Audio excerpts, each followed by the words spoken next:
Ang panluloko sa kapwa ay walang may dudulot na kabutihan.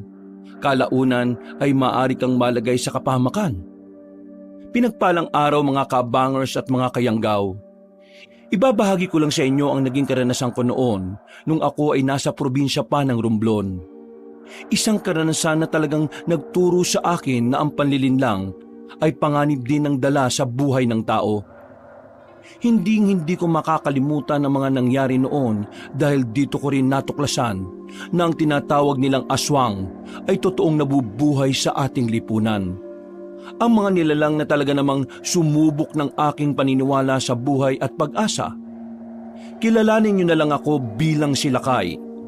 Kabanong, mga kabangers at mga kayanggaw, ito ang aking kwento.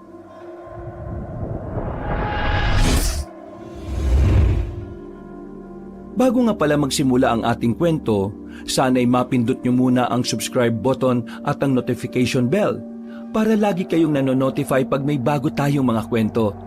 At huwag nyo rin kalilimutan mag-like at comment. Napakalaking tulong po ito sa ating channel para mas makapagatid pa kami sa inyo ng mga magaganda at mga nakakapangilabot na mga kwento. At ngayon, sa ating pagpapatuloy. Anting-anting! Anting-anting kayo dyan! Mabisang pantaboy ng kamalasan! Mabisang pantaboy ng masasamang elemento! Pati mga chismosa na walang magawang maganda sa buhay, pwede nitong maitaboy! Bili na kayo! Murang-mura lang! Ay, tanghaling tapat ang ingay-ingay mo! Sigaw ka ng sigaw! Palibhasa, wala ka namang ibang ginagawa sa buhay kaya wala kang pakialam sa ibang natutulog eh! Anting-anting kayo dyan! Kaya nitong itaboy ang lahat na matatandang walang pinagkatandaan. Pati na rin yung matatandang may pangalan na Esang. Abat, loko ka! Iniinsulto mo ba ako? Nako, biro lang naman Aling Esang, ikaw naman oh. Huwag mo akong binibiro dahil matagal na akong nabubisit sa mukha mo. Eh ano bang ginagawa ko sa inyo Aling Esang? Di ko naman kayo inaano ah. Alam nyo, mas lalo lang kayo nagmumukhang matanda kung pati ako iniintindi nyo. Intindihin nyo na lang yung anak nyong nabuntis ng maaga o kaya yung simba mo sa linggo. Total, di ba? Madalas ka nagsisimba pero masama naman ang ugali mo. Kaya nga nagsisimba para matuto na kabutihan eh. Kesa naman sa'yo, nagbebenta ka ng mga peking anting-anting eh, wala namang bisa yan. E paano nyo masasabing walang bisa? Tinan mo nga si Mang Popoy oh. Wala nang binigyan ko siya ng anting-anting. Hindi na siya nagkasakit. O di ba effective? Paano magkakasakit si Popoy eh, nasagasaan at namatay? Sira ulo ka pala eh. Bago siya nasagasaan at namatay, nakita naman natin na naging malakas siya, di ba? E paano hindi gumagana? Alam mo Aling Esang, wala kang alam sa mga anting-anting eh. Pinapabasbas ko pa to sa malakas na albularyo na hindi mo kilala. Ay nako, tumigil ka na nga sa panloloko mo, Lakay. Marami nang nakakalam dito sa atin na peke ang mga nilalako mong anting-anting. Kayo ang tumigil Aling Esang. Hindi ka talaga naniniwala na totoo to kasi may personal kang problema sa akin. Gusto mo bigyan kita ng anting-anting eh. Libre na lang. Para naman maging mabuti kang tao. Hindi kinakaya ng mga salita ng Diyos na ayusin ang ugali mo eh. Abat, tarantado ka talaga eh. Oo, mananakit ka. Pinapanood ka ng Diyos. Lord oh, si Aling Esang oh, mamamalo ng walis niya oh. Kung hindi lang talaga ako nagsisimba tuwing linggo, siguradong nilatayan ko na ng kahoy ang pagmumukha mo. Uy, si Aling Esang, lumalabas yung pagiging ipokrita oh. Nagsisimba lang para pwede na siya makagawa ng kasamaan ulit. He, manahimik ka! Akala mo siguro hindi ko alam na nakikipaglandian ka kay Mang Ruben oh, kahit may asawa na siya. Ikaw ah. Hay, hindi yan totoo na! Uy, ayaw pang umamin. Awayin mo pa ako ng awayin, sige ka. Ilalabas ko ang baho mo. Kaya kung ako sa'yo, magsimba ka na lang tuwing linggo at ituon mo ang buhay mo sa Panginoon. Baka sakaling luminis ang budhi mo. Oh, anting-anting kayo dyan. Bili na kayo. Mabisa ang mga anting-anting ko. Pangontra sa mga matatandang kabit. Hindi na nakapagsalita pa si Aling Esang. Para siyang nakaramdam ng hiya sa mga sinabi ko. Ako naman kabanong ay natatawa na lang habang naglalakad papalayo. Napapailing na lang ako sa kanya. Wala kasi talaga akong ideya kung bakit palagi na lang mainit ang ulo niya sa akin. Wala rin naman akong naalala na meron akong kasalanan sa kanya. Itinuon ko na lang ang atensyon ko sa paglalako. Mga ilang sandali lang, nakita ko naman ang dalawa kong kaibigan. Mga dakilang tambay. Walang ginagawa sa buhay kundi maging pabigat sa bahay. Pero kahit na ganun sila, mahal ko pa rin sila. Madalas kasing sila lang din ang takbuhan ko kapag may problema ako. Ang mga magulang ko kasi ay naghiwalay na. May kanya-kanya na rin pamilya. Naiwan ako sa lolo at lola ko. Ang kaso nga lang, bata pa lang ako ay namatay na rin sila. Kaya mula noon, namuhay na akong mag-isa. Nasanay na lang ako na walang kasama sa bahay. Uy, pare! Naglalako ka na naman ng mga anting-anting mo ah! Ano, kumusta? Eto, ayos naman. Kaso, matumal eh. Buti na lang din. May mga naipon naman akong pera kaya kahit mahina ang bentahan nito nakakasalba naman sa araw-araw. Ilang araw ka rin namin hindi nakita. Ano ba nangyari sa'yo? Wala naman. Nasikaso ko lang tong mga anting-anting na to. Pinapabasbasan ko pa kasi to eh. Napatagal ko kasi yung albularyong nagbabasbas, nagkasakit. Bawal kasing nagbabasbas kapag may sakit ang... Sus! Huwag mo na nga kami lokohin. Alam namin na wala namang basbas sa mga nilalako mo eh. Uy, meron ah. Gawa-gawa ka ng kwento dyan ah. Biro lang naman. Di ka na mabiro. Ano nga palang plano mo dun sa bumanat sa'yo nung nakaraan, Lakay? Re-rest bakan pa ba natin?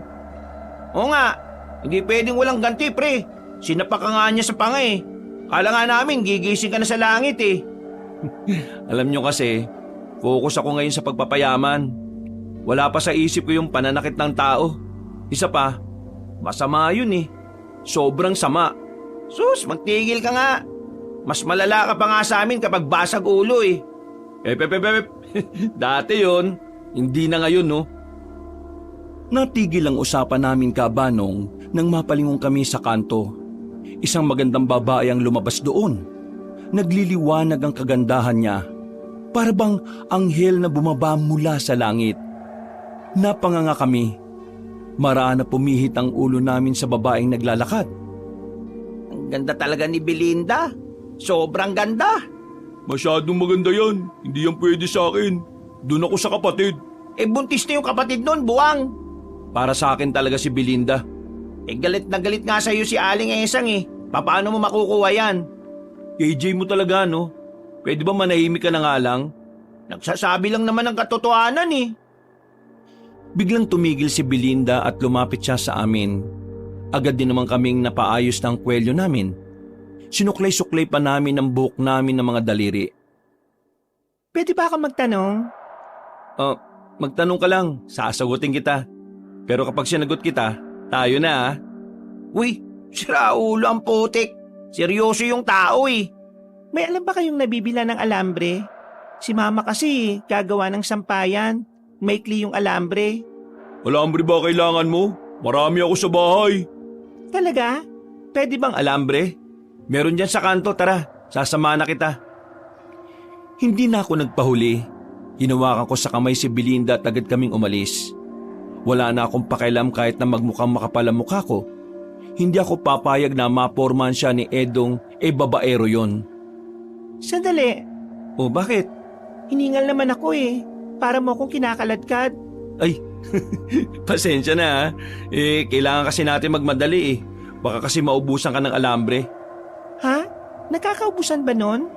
Para hindi ka maubusan ng alambre, bumili ka ng anting-anting. Kapag meron ka nito, hindi mauubos ang alambre sa tindahan. Parang niloloko mo naman ako eh. Ano ka ba? Joke lang yun. Palabiro ka pala. Oo, palabiro ako. Narinig kasi kita kanina eh. Biniro mo rin si mama. Ay, naku. Wala naman yun eh.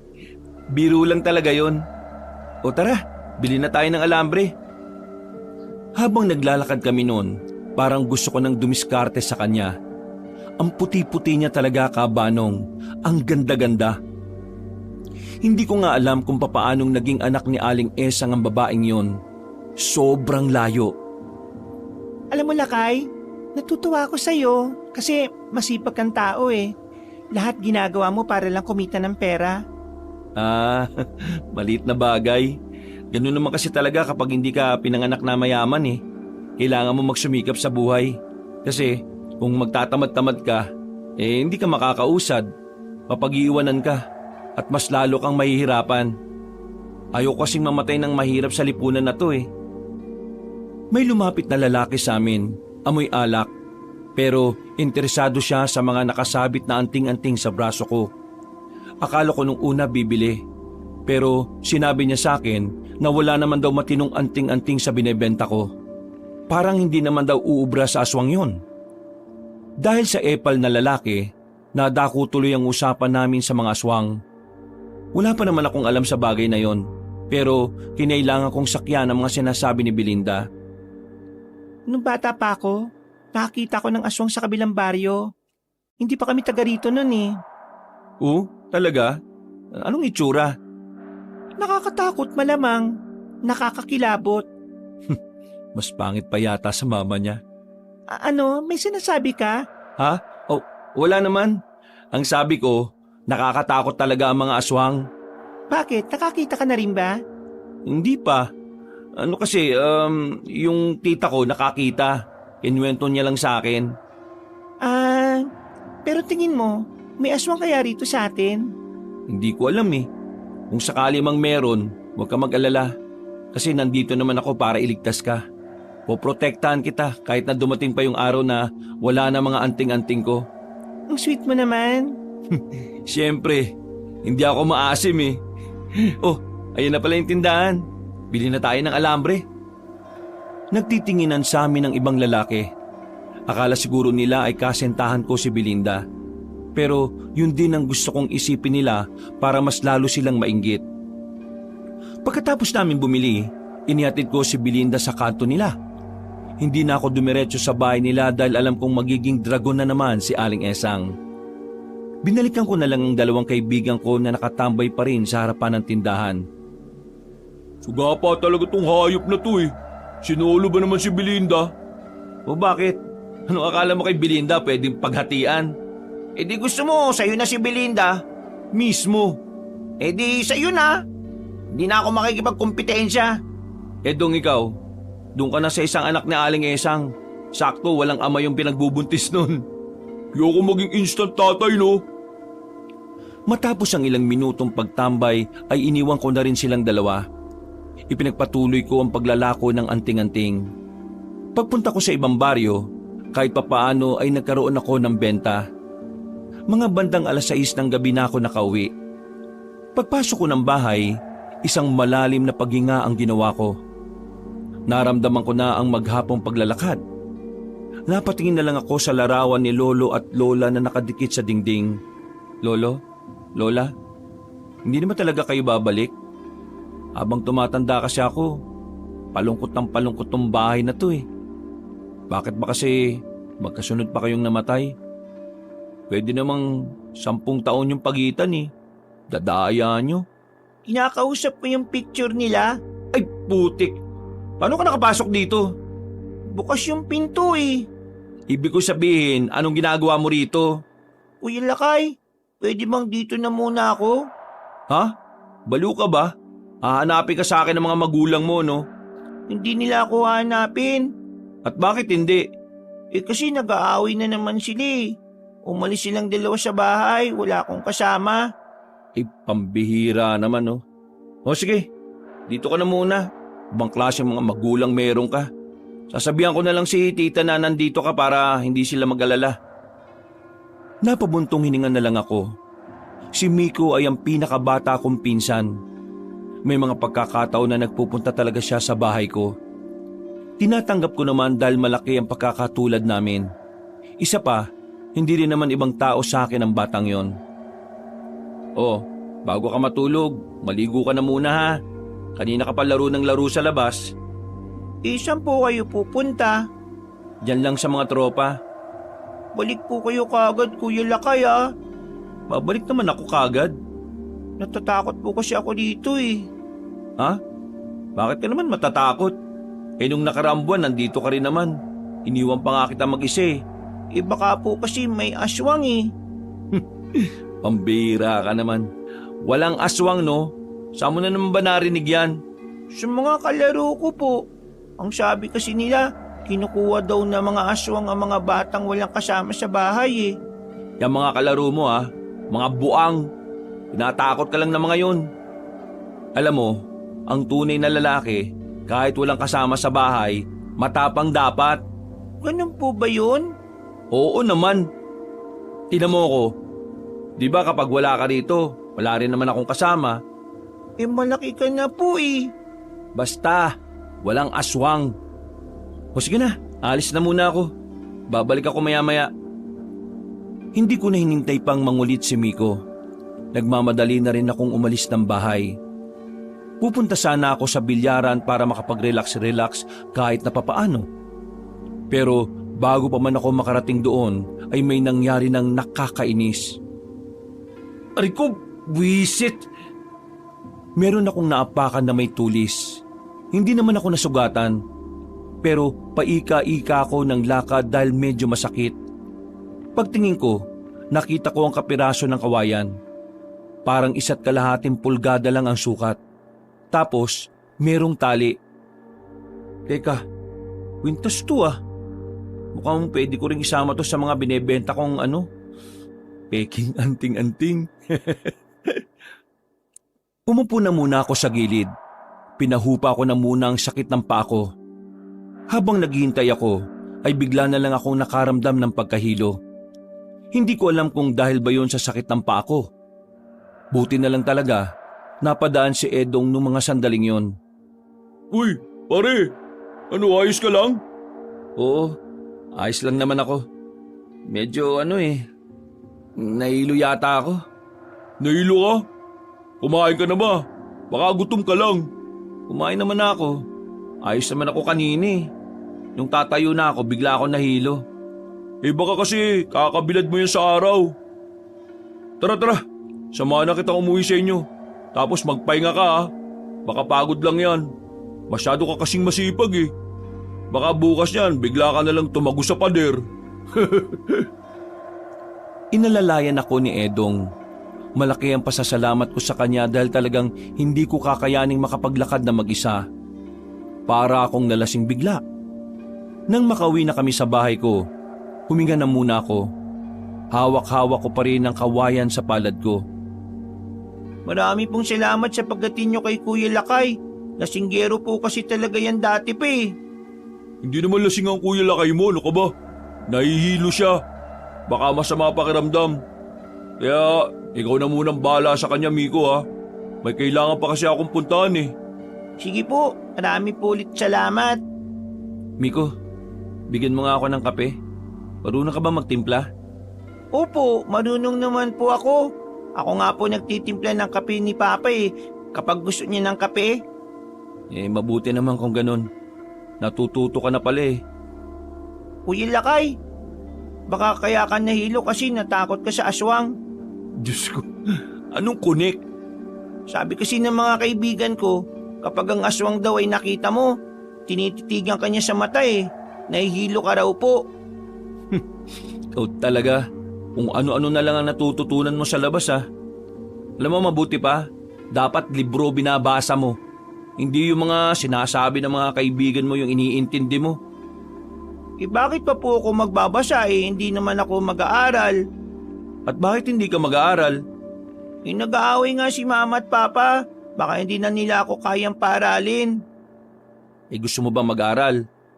Wag na, kasi wala rin naman po akong mararating eh. Hoy, tumigil ka sa ganyang kaisipan mo ha. Mag-aral ka hanggat may magpapaaral sa'yo. Tandaan mo Miko ha, sa lipunang ito, ang mga taong mangmang ang madalas na ginagamit ng mga matatalinong tao para sa pansarili nilang interes. Ayokong maging kagaya ka ng ibang mangmang dyan na inaabuso. Kapag may pinag-aralan ka, hindi ka basta-basta maloloko ng ibang tao. At kapag meron kang alam, mas malaki ang tsansa na maging matagumpay kang tao sa hinaharap. Ikaw kuya, Bakit hindi ka po nag-aaral? Huli na ang lahat para sa akin, Miko. Mas kailangan ko na magtrabaho kaysa mag-aral. Mas kailangan ko ng pagkain kaysa diploma. Anong edad ko na rin, oh? Napaglipasan na ako ng panahon. Kaya po ba nagbibenta ka na lang ng peking anting-anting? Huy, anong peke? Gawa-gawa ka ng kwento dyan, ha? Kuya Lakay, nung dating pumunta ako dito, inamin mo na sa akin na peke yung mga anting-anting na nilalako mo, no? Lasing ka nun eh. Kaya siguro hindi mo po maalala. Naalala ko. Bad trip. Kamaingay, ha? Di ba masama po yun ang loloko? Masama ang panloloko kapag nalaman nila. Pero hanggat wala silang alam, hindi ito masama. Ala, si Kuya Lakay, masamang tao. He, magtigil ka nga. Timplahan mo na nga lang ako ng kape. Sige na. Nawala rin naman ang pagkahilo ko ng mga sandaling yon. Pero hindi pa rin mawala-wala sa isipan ko kung ano yung mga naririnig ko ng mga sandaling sinubukan ko matulog. Meron kasi ako mga naririnig na boses. Para silang bumubulong pero hindi ko naman naiintindihan. Pinagpalagay ko na nga lang noon na baka guni-guni ko lang dahil sa pagod. Kinabukasan ng umaga, inayos ko na rin ang mga anting-anting na ibebenta ko. Meron akong alam na bagong baryo na hindi ko pa napupuntahan. Pagsapit ng 10:00 ng tanghali ay naghanda na rin ako. Kuya Lakay, magbebenta ka na po ba ngayon ng peking anting-anting? Shh, uy, huwag mo nga sinasabi yan. Baka mamaya may makarinig di nabisto pa ako. Mawawalan tayo ng pagkain dito. Hindi ka ba nahihiya sa akin, Kuya Lakay? Bakit naman ako mahihiya sa'yo? Kasi yung pinapakain mo sa akin galing sa panluloko eh. At galing sa pagod at pagtsatsaga ko maglako. Dami mong arte. Umuwi ka na kaya sa inyo? Kuya Lakay, sama po ako sa inyo. Ay nako, wag na. Baka magreklamo ka kagad sa haba ng lakaring ko. Isa pa, di ba ayaw mo ng panloloko? Kaya bawal ka rito. Wala naman po kung sinabing ayaw ko eh. Hindi nga pwede. Bata ka pa masyado para sa mga ganitong trabaho. Dito ka lang. May pagkain na dyan hanggang gabi na. Ikaw na bahala sa sarili mo. Iniwan ko na lang siya sa bahay. Mabilis akong naglakad papunta sa sakayan ng mga tricycle. Nang nasa biyahe na ako, nagulat na lang ako na sumunod pala sa akin si Miko at sumakay siya sa likuran ng driver. Pagkababa ko, agad ko siyang piningot. Napapakamot na lamang ako sa ulo. Ari, kuya, ari. Ikaw ang kulit mo talaga. Paano ka nakasakay doon? Di sumakay ako. Sabi ko sa driver, kuya kita. Ang bira naman si Manong, oh. Pinasakay ka talaga? Anong gagawin natin ngayon yan? Magsisimula na ako maglakad. Kuya, di ba nakasakay tayo? Bakit ba tayo maglalakad? Dapat hindi na tayo bumaba kanina eh. Dito na nga magsisimula yung paglalakad ko. Nakikita mo naman, di ba? Maraming tao doon. Naku, pambira ka talaga. Sumama ka pa eh. Wag na wag kang gagawa ng kahit na anong problema, ha? Opo, magpapakabait na lang po ako. Sinimulan namin ang paglalakad at bawat makakasalubong ko na tao ay inaalok ko ng anting-anting. Siyempre, ginagamitan ko sila ng malulupit kong sales talk. Kung ano-ano na lang ang sinasabi ko para maniwala silang epektibo ang nilalako ko. Nang makarating na kami sa kabilang baryo, mas marami akong nabentahan. Hanggang sa sumapit na nga ang 2:00 ng hapon. Isang anting-anting na lang ang natira. Ang anting-anting na naapakan ko. Ang kwintas na may pendant na kapirasong kawayan. Uwi na ba tayo, Kuya Lakay? Meron pang isa eh. Kanina pa tayo nag-iikot pero wala namang napansin sa isang to. Siguro, ibenta ko na lang ulit sa susunod na paglalako ko. Kuya Lakay, nagugutom na po ko. Pwede po bang kumain na tayo? Yan na nga ba sinasabi ko eh. Bilisan mo maglakad, doon tayo. Bago kami umuwi, dumaan na muna kami sa isang karinderya para kumain. At pagkatapos, nagmamadali na rin kaming makauwi. Paldo-paldo kami nung araw na yon. Masaya ko dahil yung kinita ko, sasapat na ng 4 na araw para sa pagkain namin. Ubusin mo yung pagkain mo, ha. Maraming bata nagugutom. Bakit? Kapag kinain ko po ba to, mabubusog sila? Buwang ka ba? Ibig ko lang naman sabihin, hindi ka dapat nagsasayang ng pagkain kasi yung pagkain na nasa harapan mo, yan yung wala sa ibang bata. Masarap po itong pagkain natin, kuya. Hindi ko po ito natitikman sa amin eh. Palagi po kasi nag-aaway sila mama at papa, kaya wala na pong nakakapagluto. Kapag nandito ka, hindi ka magugutuman sa akin. Basta tulungan mo lang ako sa mga gawaing bahay ha. Wala tayong magiging problema. Ngumiti na lang siya sa akin, Kabanong. Pagkatapos namin magapunan, hinintay ko na muna siyang makatulog bago lumabas. Aalis sana ako para puntahan ang binibilhan ko ng mga peking anting-anting. Pero habang naglalakad ako, nararamdaman ko na parabang merong sumusunod sa akin. Kapag tumitigil ako, biglang nawawala rin ang mga kaluskos at yabag ng paa. Pasimple ko nang kinapa sa tagiliran ko ang maliit na kutsilyo na palagi kong dala. Huwag mo ako pagtripan ha. Hindi mo alam kung anong kaya kong gawin. Sinuyot ko pa ng tingin ng paligid pero wala naman akong makitang kahit isang tao. Anong oras na rin kasi noon? Kaya napapaisip talaga ako kung ano yung mga naririnig ko at nararamdaman ko. Sinubukan ko maglakad ulit. Muli, nararamdaman ko na naman ang mga yabag at kaluskos. Mas binilisan ko ang lakad ko. Medyo kinakabahan na ako dahil ang unang pumasok sa isip ko, baka holdapper. Mabuti na lang talaga ay natanaw ko na ang bahay nila Atoy. O pre, anong ginagawa mo dito? Ha? Wala. Naglalakad-lakad lang. Nagpapatunaw ng kinain. Ngayon ka lang kumain? Anong oras na oh? Yan ang ginagawa mo. Naayos lang tong bangkito ni mama. Wala na kasi magamit na upuan kapag naglalaba eh. Ayos ka lang ba? Pawis na pawis ka. Para ka nakakita ng multo. Ayos lang naman ako. Ikaw talaga, masyado kang maalalahanin sa kaibigan mo ha. Buang, mali ko ba kung may matindi kang sakit tapos bukas ka na mamamatay? Uy, grabe naman yung mga imahinasyon mo. Ay, siya nga pala pre. Nakita ko kanina yung kaklase ko sa bayan. Nandun kasi ako kanina eh. Kilala ka pala niya? Si Boyong. Nabentahan mo ba ng anting-anting yon? Yung matangkad na payat na medyo kamukha ng dati mong tropa na nakulong? Oo, nabentahan ko yun. O bakit? Anong sabi?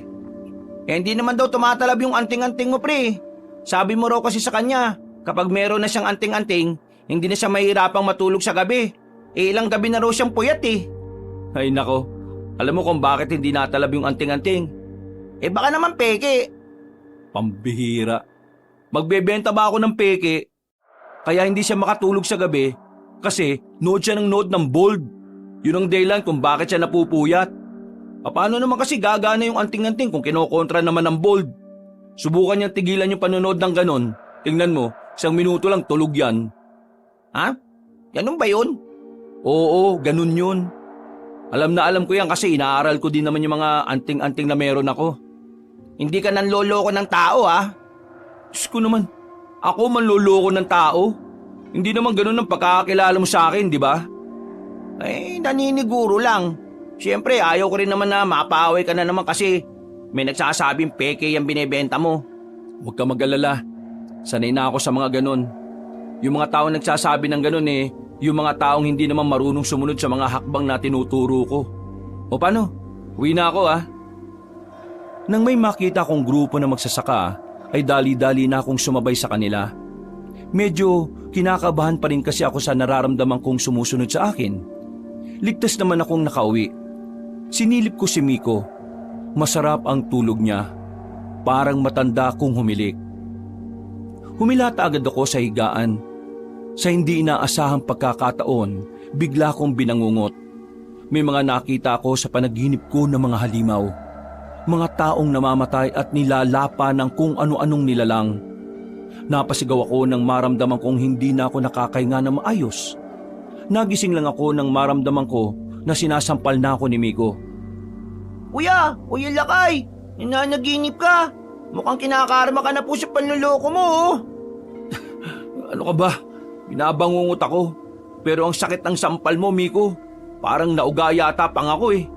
Kasi kuya, hindi ka magising eh. Kaya sinampal na kita ng tsinelas. Ng tsinelas?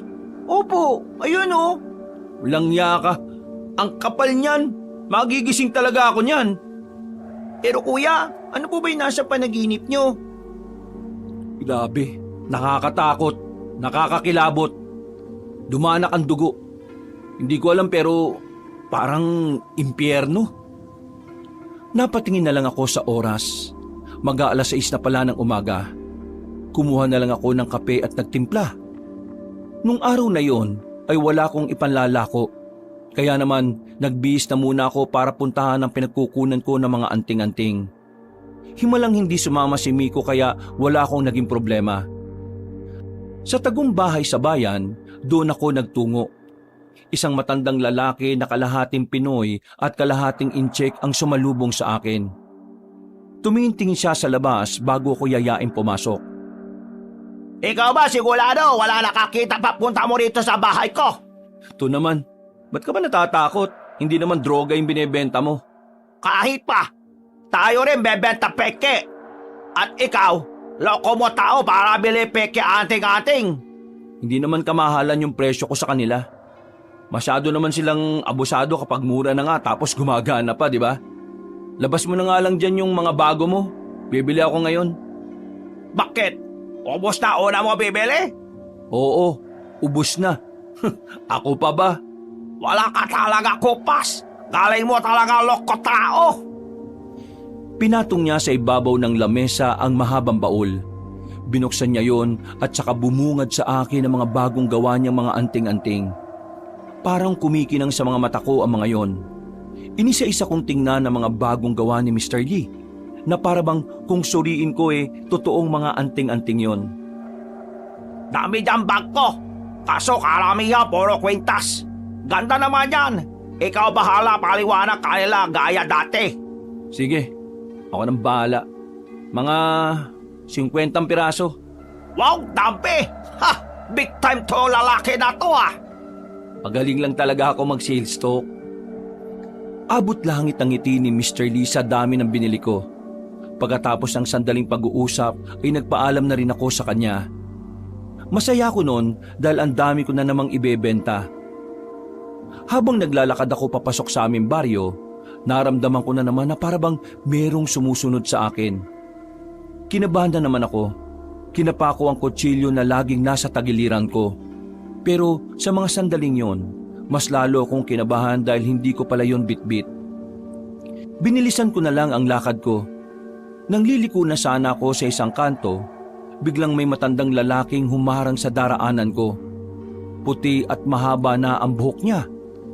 Malakas-lakas base sa kanyang tindig. Napatigil ako habang nakatingin at sinusuri siya. Nakatitig lang din siya sa akin na parabang kilala niya ako.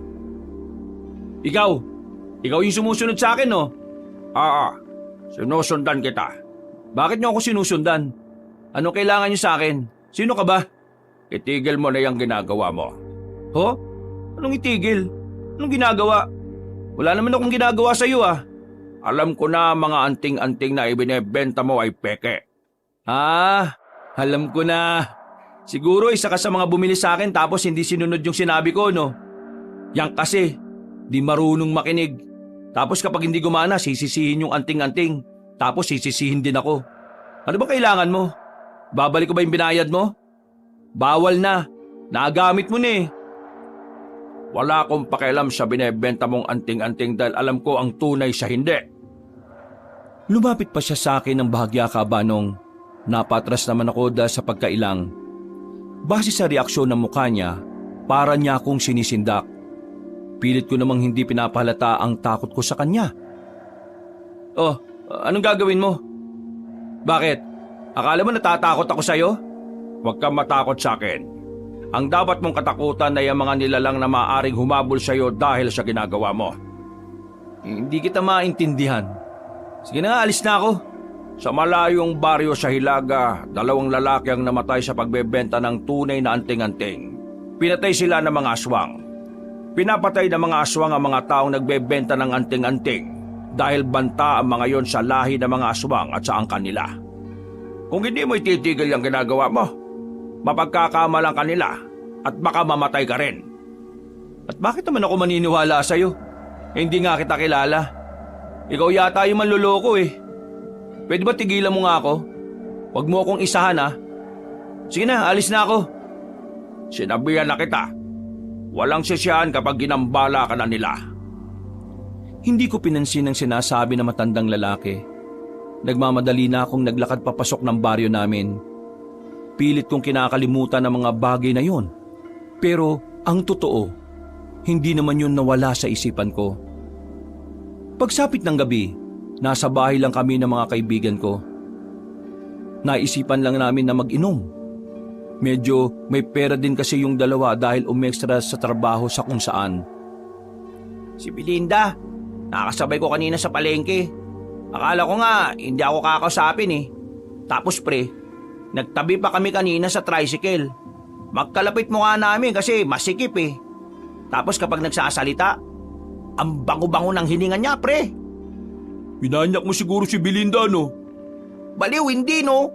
Tamang kwentuhan lang naman kami kanina habang nasa biyahe. Eh diba sinabi ko naman sa inyo, hindi na ako interesado kay Belinda. Kaibigan lang talaga tingin ko sa kanya.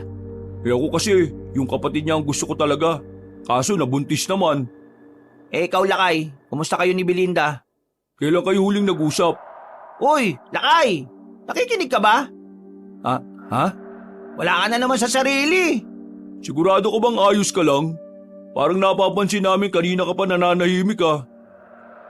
Ano ba yan? Anong ano ba yan? Ano yung iniisip mo? Ano yung problema mo? Oh, wala. Ayos lang ako. Hindi ka mukhang ayos pre. Sabi mo na sa amin habang magkakasama pa tayo. Kasi bukas abala ka na naman. Oo nga. Para ka namang others eh. Huminga ako ng maluwag. Naisipan kong sabihin na rin sa kanila para malaman din ang kanilang pananaw sa sinabi sa akin na matanda. Sandali muna akong uminom. Nang makabuelo ay sinimulan ko na ang kwento. Napapanganga pa sila sa mga naririnig nila. Pero buti na lang ay hindi nila ako pinag-isipan na gumagawa lang ng kwento. Aswang? Dati may kwento sa akin ng tatay ko. Nakakita sila ng aswang sa taniman ng saging. Pero sa sarili kong pananaw, pakiramdam ko totoo naman ang mga aswang na yan eh. Totoo? Paano sila magiging totoo wala namang nagpapakita? Nagbebenta ka ng anting-anting. Dapat ikaw yung unang naniniwala na totoo yan, pre. Ang bihira ka talaga, oh. Oo nga, ikaw lang yung ganyan eh. Ang pinupunto ko lang naman, paano ako maniniwala sa isang bagay na hindi ko pa naman nakikita? Paano kami maniniwala na totoo yung anting-anting na binebenta mo kung hindi naman namin nakikitang naging epektibo? Pinagdududa mo pa rin ba ako? Hindi naman sa ganun. Binibigyan lang kita ng halimbawa. Ang sinasabi lang naman kasi namin ni Atoy, may mga pagkakataon na kailangan mong paniwalaan kahit hindi mo naman nakikita. Halimbawa na lang po yung Diyos. Hindi natin siya nakikita pero alam po ng lahat na totoo siya. Oh, buti ba si Miko naintindihan eh. Ikaw nga, pumasok nga sa loob, bata ka. Hindi ka dapat nakikisali sa usapan ng mga matatanda. Pre, para sa akin totoo ang aswang. At ikaw, subukan mo ring maniwala. Paano kung totoo nga tapos wala kang pakialam, dinadali ka nila.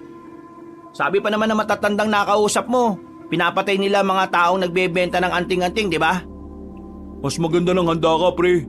Baka mamaya niyan, magulat na lang kami, makita ka na lang namin sa kalsada na pinagkakaguluhan. Nakahiga sa lapag tapos may takip na daon ng saging, patay ka na pala. Ay nako, di ko alam. Sinusubukan ko namang intindihin yung sinabi na matanda sa akin pero hindi ko magawang paniwalaan eh. May parte ng utak mo na naniniwala ka. Hindi ka naman mababahala ng ganyan kung wala lang sa'yo eh. O sige na, inom na muna tayo. Sabay-sabay na lang kaming uminom ng alak. Isang oras lang ang nakalipas ay natapos na rin kami. Hindi naman ako gaanong lalasing, pero nakaramdam agad ako ng antok. Kinabukasan, nagdadalawang isip ako kung maglalako ako ulit ng anting-anting. Nababahala pa rin kasi ako sa mga sinabi ng misteryosong matanda. Mga bandang alauna, napansin kong kakaunti na lang pala ang perang natitira sa damitan ko. Kaya kahit na hindi ako komportable na lumabas ng bahay nung araw na yon, ay ginawa ko pa rin. Alam mo, dapat hindi ka na lang sumami.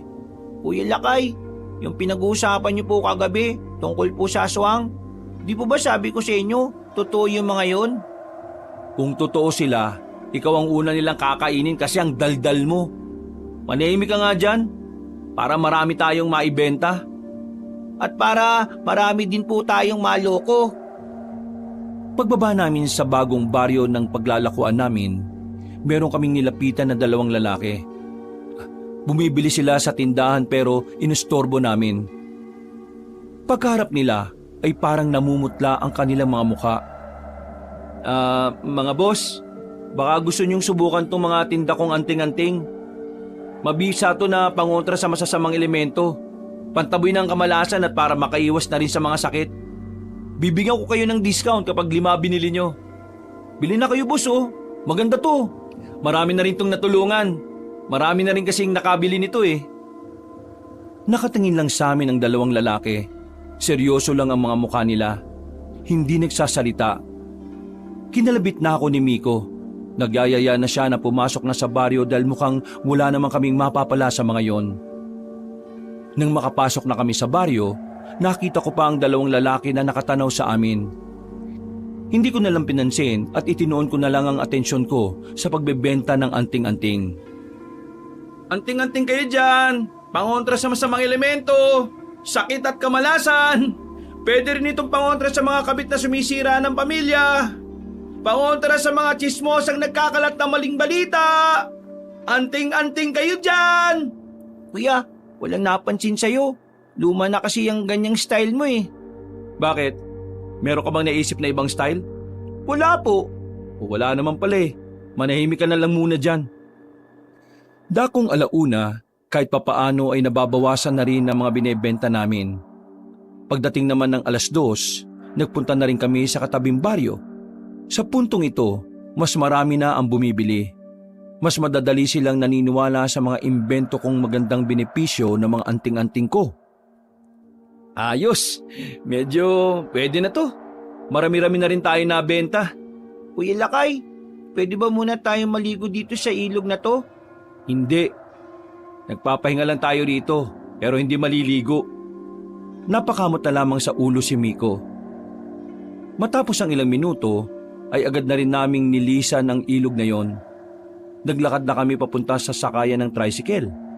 Pero sa kasamaang palad, wala kaming inabutan na nakapila.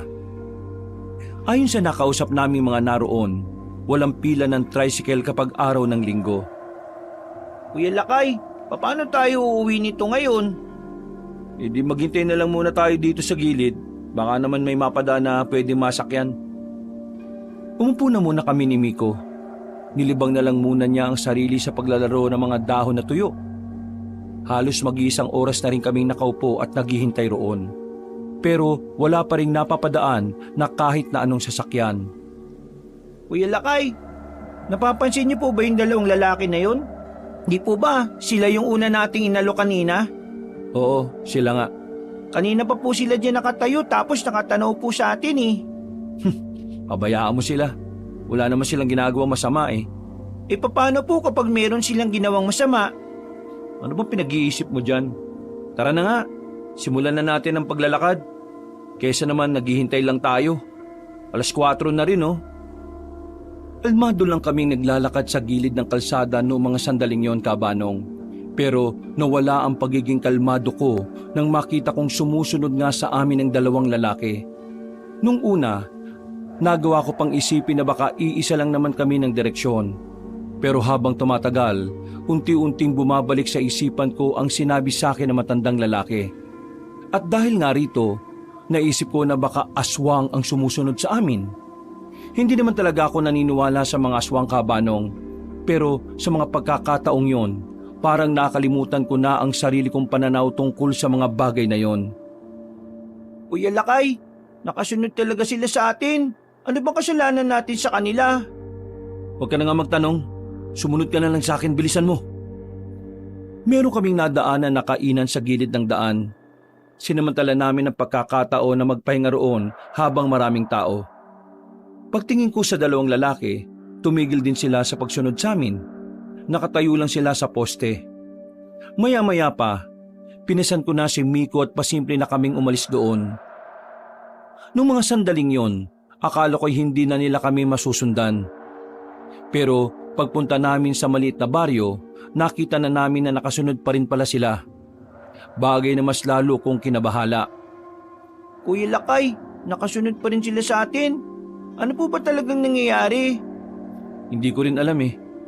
Hindi ko rin naman sila kilala. Baka po alam nila na peke ang binibenta nating anting-anting. Alaman nila o hindi, kailangan natin silang takasan. Sa pagnanais naming matakasan ang sumusunod sa amin, hindi ko na namalaya na kung saan-saan na pala kami nakarating. Mag-iisang oras ko na rin palang pasa ng bata habang tumatakbo. Nakakaramdam na rin ako ng pagod. Unti-unti na rin kumakagat ang dilim. Pakiramdam ko noon, hindi ko nakakayanin pa sa susunod na isa pang oras. Sandali, napapagod na ako. Dito na muna tayo. Pero kuya, hindi sila tumitigil sa pagsunod sa atin, oh. Sino pong mahihingan natin ng tulong? Wala naman pong katao-tao dito. Tumakbo pa tayo. Kailangan pa nating tumakbo. Kapag nakakita na tayo ng bahay, hihingi tayo ng tulong doon. Halika na, pasanin na kita ulit. Dali! Sa mga sumunod na sandali, meron na rin kaming nakitang bahay na nakatirik sa gilid lang din ng daan. Nagmamadali kami makalapit doon. Pagtingin namin sa likuran, nawala na ang dalawang lalaki. Ang kaso nga lang, pagbalik ng tingin namin sa harapan, ay nakaharang na sila sa daraanan namin. Hindi na kami nakalapit pa sa bahay para makahingi ng tulong. Sino ba kayo? At bakit kayo sunod ng sunod sa amin? Kuya Lakay, mukha silang takas sa kulungan. Mukhang adik din. Anong kailangan niyo sa amin? Wala kaming nakuwang sagot mula sa dalawa. Kaya naman, ibinaba ko na muna si Miko.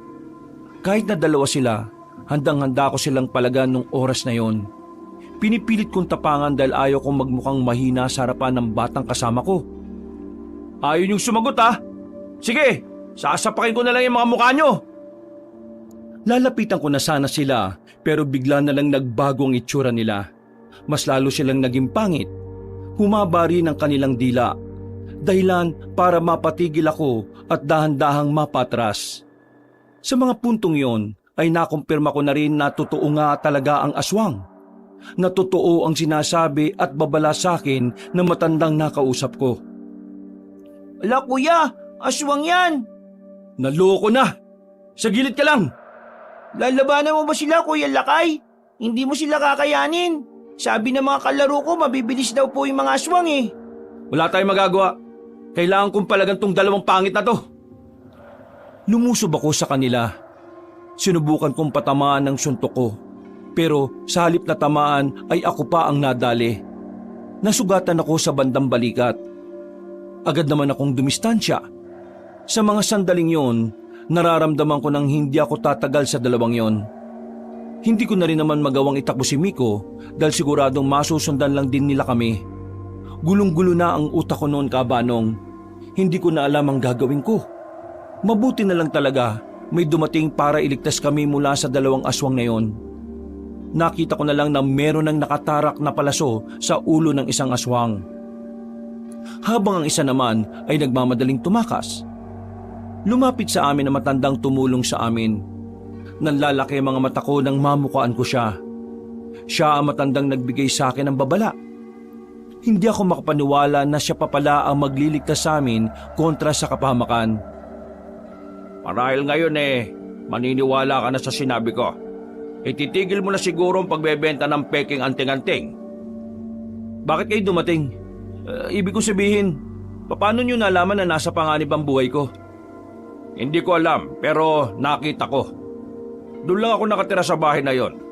Maswerte ka kasi talagang itinadhana na ako magliligtas sa inyong dalawa. Kuya, kilala niyo ba siya? Siya yung matandang nagbigay sa akin ng babala. Huwag na kayo mag-alala. Patay na ang aswang na yan. At hindi na kayo babalikan ng isang nakatakas. Sumunod kayo sa akin. Doon na muna tayo sa bahay ko. Nagkatinginan kami ni Miko. Sa pagkakataong yon, pinagkatiwalaan ko na ang matanda. Kahit na hindi namin siya kilala, ay sumunod kami sa bahay niya. Habang nakaupo sa gilid, nakita namin ang mga nakadisplay na mga mahahabang itak sa mga dingding.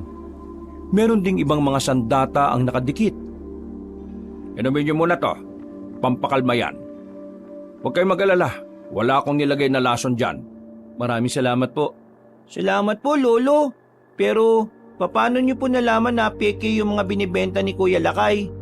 Meron lang nakapagsabi sa akin. Kaya nang malaman ko ang tungkol sa mga binebenta niya, sinimulan ko na ring alamin kung sino siya. Huwag niyo po sanang sasabihin sa iba yung nalaman niyo ha, kasi mawawalan na po siya ng pagkakakitaan. Mali ang ginagawa niyo. Lalo na ng kuya mo. Kung gusto mong kumita ng pera, gawin mo sa tamang paraan. Kahit na kailan, mali ang manloko ng kapwa para lang umangat ka. Hindi naman ako nanloloko ng tao para umangat eh. Ginagawa ko to para mabuhay. Sa lipunang ito, lahat ng lumalaban ng patas siyang inaabuso. At ang mga taong nanloloko, sila pa ang mas nakakaroon ng magandang progreso sa buhay. Pansamantalang progreso na nawawala rin naman kapag naramdaman mo na ang masamang epekto ng panloloko. Hindi ko alam kung bakit naging ganyang kabaluktot ang pananaw mo, iho. Pero sasabihin ko sa iyo, ang masamang gawain ay magdudulot lang ng kapahamakan sa iyo at pati na rin sa ibang tao. Kagaya na lang ng nangyari ngayon. Muntikan na kayo. Bakit may mga aswang dito sa probinsya natin? Sugo sila ng kasamaan. Yun ang dahilan kung bakit sila nabubuhay sa mundong ito. Kaya ikaw, itigil mo na ang pagbebenta ng peking anting-anting. Ikakamatay mo yan. Meron akong alam na ibang trabaho. Kahit papano makakaroon ka ng kita. Hindi kalakihan pero marangal. Bakit naman ako sasama dyan hindi nga kita kilala? Tulyaw ang tawag sa akin ng mga kapwa ko manunugis. Manunugis? Ano yun?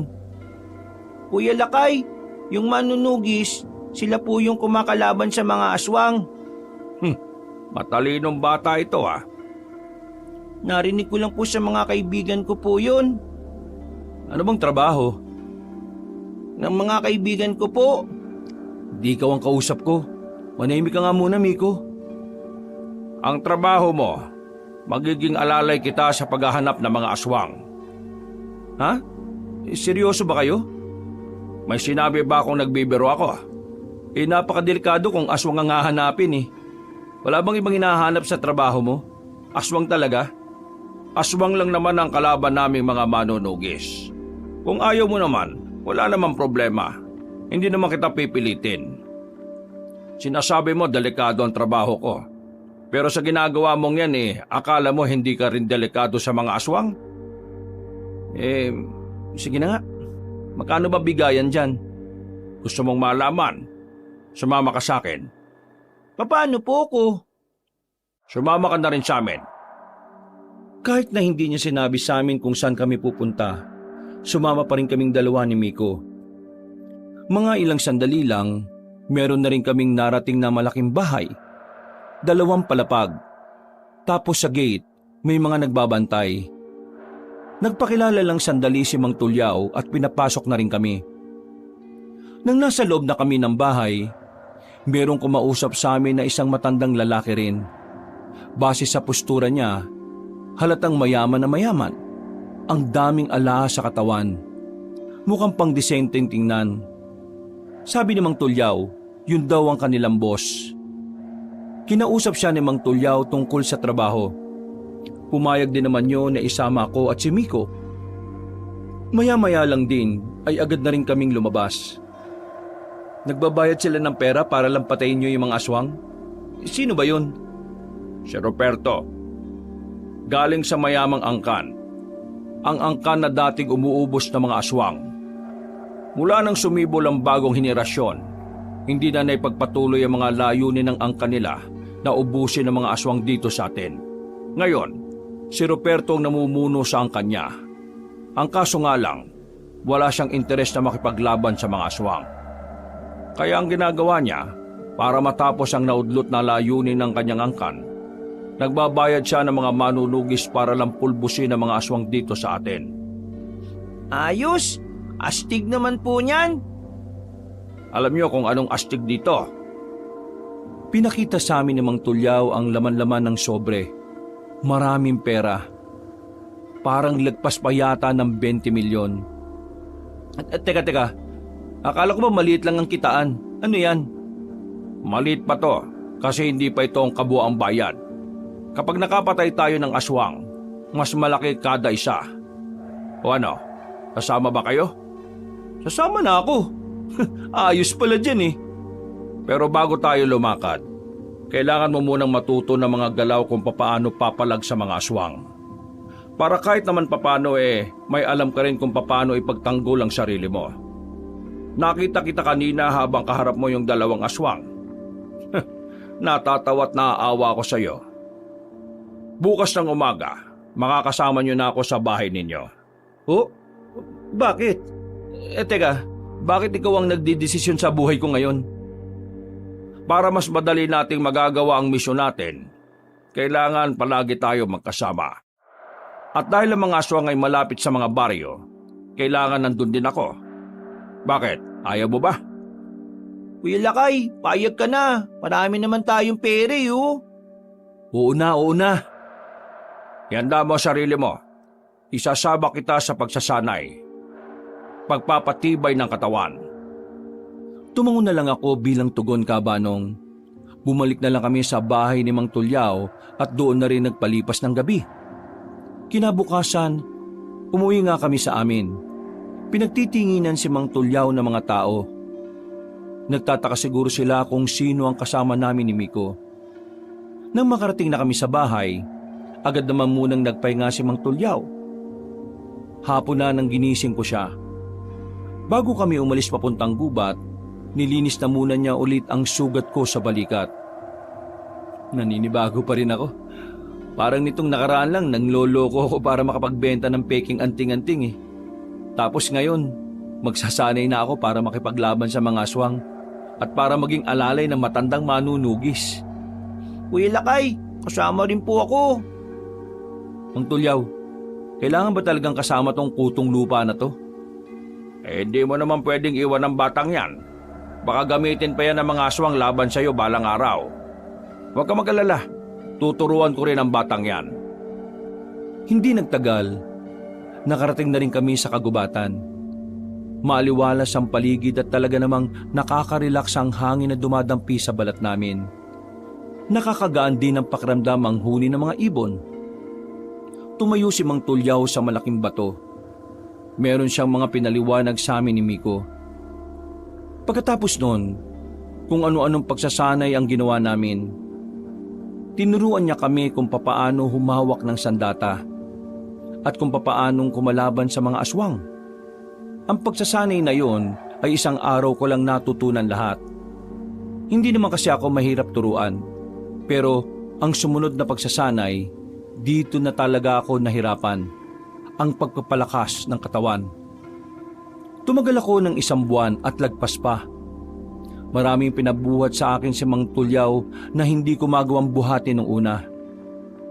Pero sa mga sumunod na araw, unti-unti kong nakikita ang magandang progreso ng aking katawan. Gumaganda ang hubog nito. Tumitigas ang kalamnan ko at parabang nadagdagan ng lakas ang buong katawan ko. Dito na magtatapos ang pag-ensayo natin. Masasabi ko na handa ka na talagang lumaban. Kuya Lakay, lumaki katawan mo ah. Hindi ka na po patpatin. Mang Tulyao, matanong ko lang. Bukod sa gusto mong may trabaho kami, bakit parang dedikado ka matuto ko sa bagay na ito? Huminga ng malalim ang matanda at saka umupo sa gilid. Dahil kailangan ko ng kasama. Tumatanda na ako. Hindi ko nakakayanin ang misyon kung ako lang mag-isa.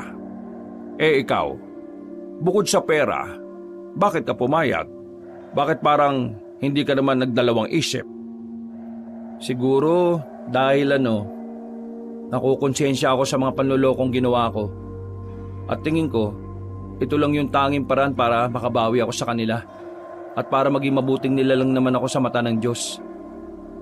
Mabuti naman at yan ang dahilan mo. Pero Lakay, sinasabi ko sa iyo delikado ang papasukin natin. Dapat handa ka. Hindi lang ang katawan, kundi pati na rin ang isip mo para sa mga bagay na pwedeng mangyari. Pwede kang mawalan ng kasama. pwedeng ikaw mismo ang mawala. Napatango na lang ako. Matapos ang usapan na yon, ay sabay-sabay na rin kaming umuwi sa bahay.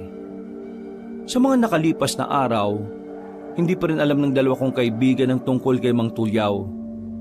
Sumakto kasi na nagkaroon ng trabaho ang dalawa na kinailangan nilang magstay in.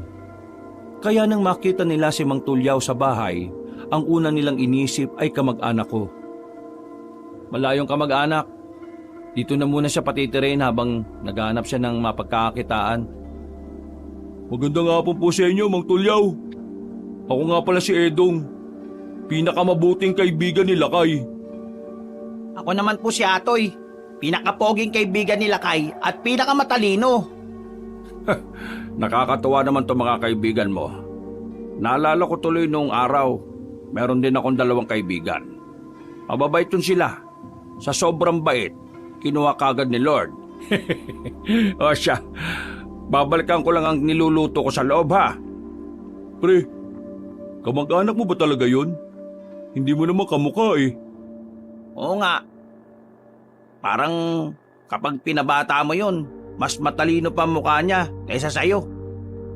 Kung ano-ano na naman ang pinagsasabi nyo. Kumusta naman ang buhay sa Maynila? Ayun, masaya naman.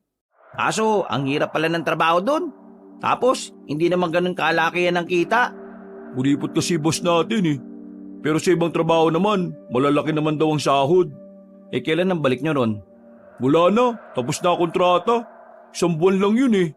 Madudugtungan pa sana yung kontrata namin, kaya nga lang, yung kakilala nitong si Edong na nagpasok sa amin doon, hindi na rin tutuloy. Kawawa kasi, namatayan ng buong pamilya. Ha? Buong pamilya? Anong nangyari? Nauna siyang umuwi sa amin bago matapos ang kontrata. Ang pagkakaalam namin, pinasok daw yung bahay nila. Pati yung asawa niyang buntis pinatay eh. Winakwakan tiyan. Ang sabi nga ng iba Aswang daw yung pumatay sa pamilya niya. Nadama yata yung iba kasi pinrotektahan yung buntis. Aswang? Oo na, alam naman namin di ka naman naniniwala dun eh. Pero yun ang sabi ng ibang kamag-anak ng mga biktima, aswang daw. Hindi na ako nakapagsalita ng mga sandaling yon, Kabanong. Nakita ko si Mang Tulyaw na nakadungaw sa bintana. Nakatingin siya sa akin nang marinig niya rin ang sinabi ng dalawa. Pag-alis ni Edong at Atoy, napag-usapan namin ang bagay na yon. Bandang 9:00 ng gabi, lumabas na rin kaming 3 ng bahay para simulan ang misyon namin. Karaniwang ginagawa ng mga aswang aswangin ng mga buntis. Yun ang sinabi ng mga kaibigan mo. Pwedeng totoo na nadamay lang yung ibang tao. Nabuntis lang sana ang pakay. Pero alam mo bang ang mga aswang, kahit sino pwede nilang kainin. Sa katunayan nung araw, meron kaming natuklasan na lungga ng mga aswang. Maraming drum kung saan nakasilid doon yung mga wala ng buhay na tao. Ibig niyo sabihin, ginagawa nilang pagkain ng mga tao? Mismo. Nakakatakot pala ang mga aswang na yun. Kumakain sila ng tao. Hindi ka dapat matakot, iho. Kasi tinuruan naman kita kung paanong lumaban, di ba? Kaya nga po eh. Kapag nakaharap ko po ang mga aswang na yan, lalabanan ko po sila. Yan ang gusto ko, matapang. Mang Tulyaw, saan ba punta natin? May pupuntahan tayong bahay. Isa sa mga bahay na matagal ko nang minamanmanan. Malaki ang tsansa na mapalaban tayo ngayong gabi. Kaya ihanda niyo ang sarili niyo, ha? Huwag niyong mamalitin ang makakalaban natin. Hindi natin alam kung ano ang kaya nilang gawin. Kahit na ako, hindi ko sigurado kung anong klaseng aswang sila. Magkahalong kaba at pananabik ang nararamdaman ko, Kabanong. Kinakabahan ako dahil yun ang unang beses na meron ako makakaharap na aswang. Pero nananabik din ako dahil magagamit ko na rin lahat ng napag-aralan ko at ininsayo ko. Makalipas ang halos 20 minutong paglalakad, tumigil na rin kami sa gilid ng malaking puno. Mula sa kinalalagyan namin, natatanaw namin ang bukod-tanging bahay na nasa gitna ng bukid. Isang palapag lang ang bahay pero mahaba. Kung matagal mo nang minamanmanan yan, bakit ngayon mo lang sila gustong tugisin? Dahil nitong mga nakaraan, hindi ko pa sigurado na aswang ba sila o hindi. May mga aswang kasi na sobrang hirap talagang kilatisin kung tao o hindi. Pero nitong nakaraan din, nakita mismo ng dalawang mata ko na nagpalit sila ng anyo. Mang Tulyaw, kakayanin ko naman po sila, di ba? Yun ang aalamin natin. Kaya maghanda na kayo. Naunang naglakad si Mang Tulyaw. Marahan ng bawat bagakbang na ginawa namin. Ilag na ilag kami sa mga tuyong dahon sa daan upang hindi makalika ng kahit na anong ingay. Nang nasa harapan na kami ng pinto, si Mang Tulyaw ang lumapit at sumilip.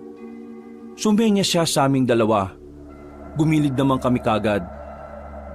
Magandang gabi ho. Magtatanong lang ho. Mga aswang ho kayo? Nanlaki mga mata ng lalaking nagbukas ng pinto. Bago pa isara ang pintuan, agad tinaga ni Mang Tulyaw ang aswang. Tinamaan yun sa dibdib. Hindi naman sinayang ni Mang Tulyaw ang pagkakataon. Ibinaon niya ang kanyang itak sa dibdib ng aswang na yon. Samantala, nabulabog naman ang mga nasa loob. Kanya-kanya silang labas ng bahay. Kami naman ay dumistansya ng bahagya. Galit na galit ang mga nilalang nang makitang wala ng buhay ang isa nilang kasama. Tapos na ang maliligayang araw ninyo! Bigla silang lumusob sa amin. Agad naman kaming nagsikilos. Nagkadikit lang kaming dalawa ni Miko. Habang si Mang Tulyaw naman, walang takot na hinarap ang 4 na aswang. 2 naman ang nasa amin. Kuya Lakay, ang saya-saya ng ganito. Huy, huwag kang magpadalos-dalos ha. Nilapitan ni Miko ang kaharap niyang aswang. Kahit na bata pa siya, parang matanda na siya kung kumilos. Talagang nasunod niya lahat ng tinuro sa kanya ni Mang Tulyaw. Nang makita kong kinakaya-kaya naman niya ang kalaban niya, dito na ako nakampante. Nilapitan ko rin ang isa. Nakipagsabayan ako sa kanya. Aminado kong medyo tensyonado pa ako ng mga naunang minuto. Pero nang nasasanay na ako sa labanan, parang nilalaro-laro ko na lang. Hindi rin naman kasi sobrang bangis ng kalaban namin. Nagagawa pa namin silang ilagan.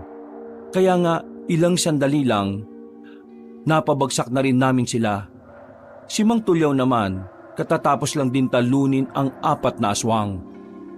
Mang Tulyaw, madali lang pala eh. Ang galing lang ginawa ninyo. Pero huwag tayo masyado matuwa. May hinang aswang lang ito. Wala pang malalakas na aswang. Ibig sabihin, may mas malalakas at mababangis pa sa kanila? Oo. Karaniwan ng mga ganitong aswang mabababang uri lang sila. Pinasok namin ang bahay ng mga aswang. Wala kaming makitang kahit na anong bagay na maaaring magbigay ng impormasyon tungkol sa mga lahi nila. Kalaunan, natuklasan namin na hindi naman pala talaga pagmamay-ari ng mga aswang ang bahay na yon. May dating nakatira doon.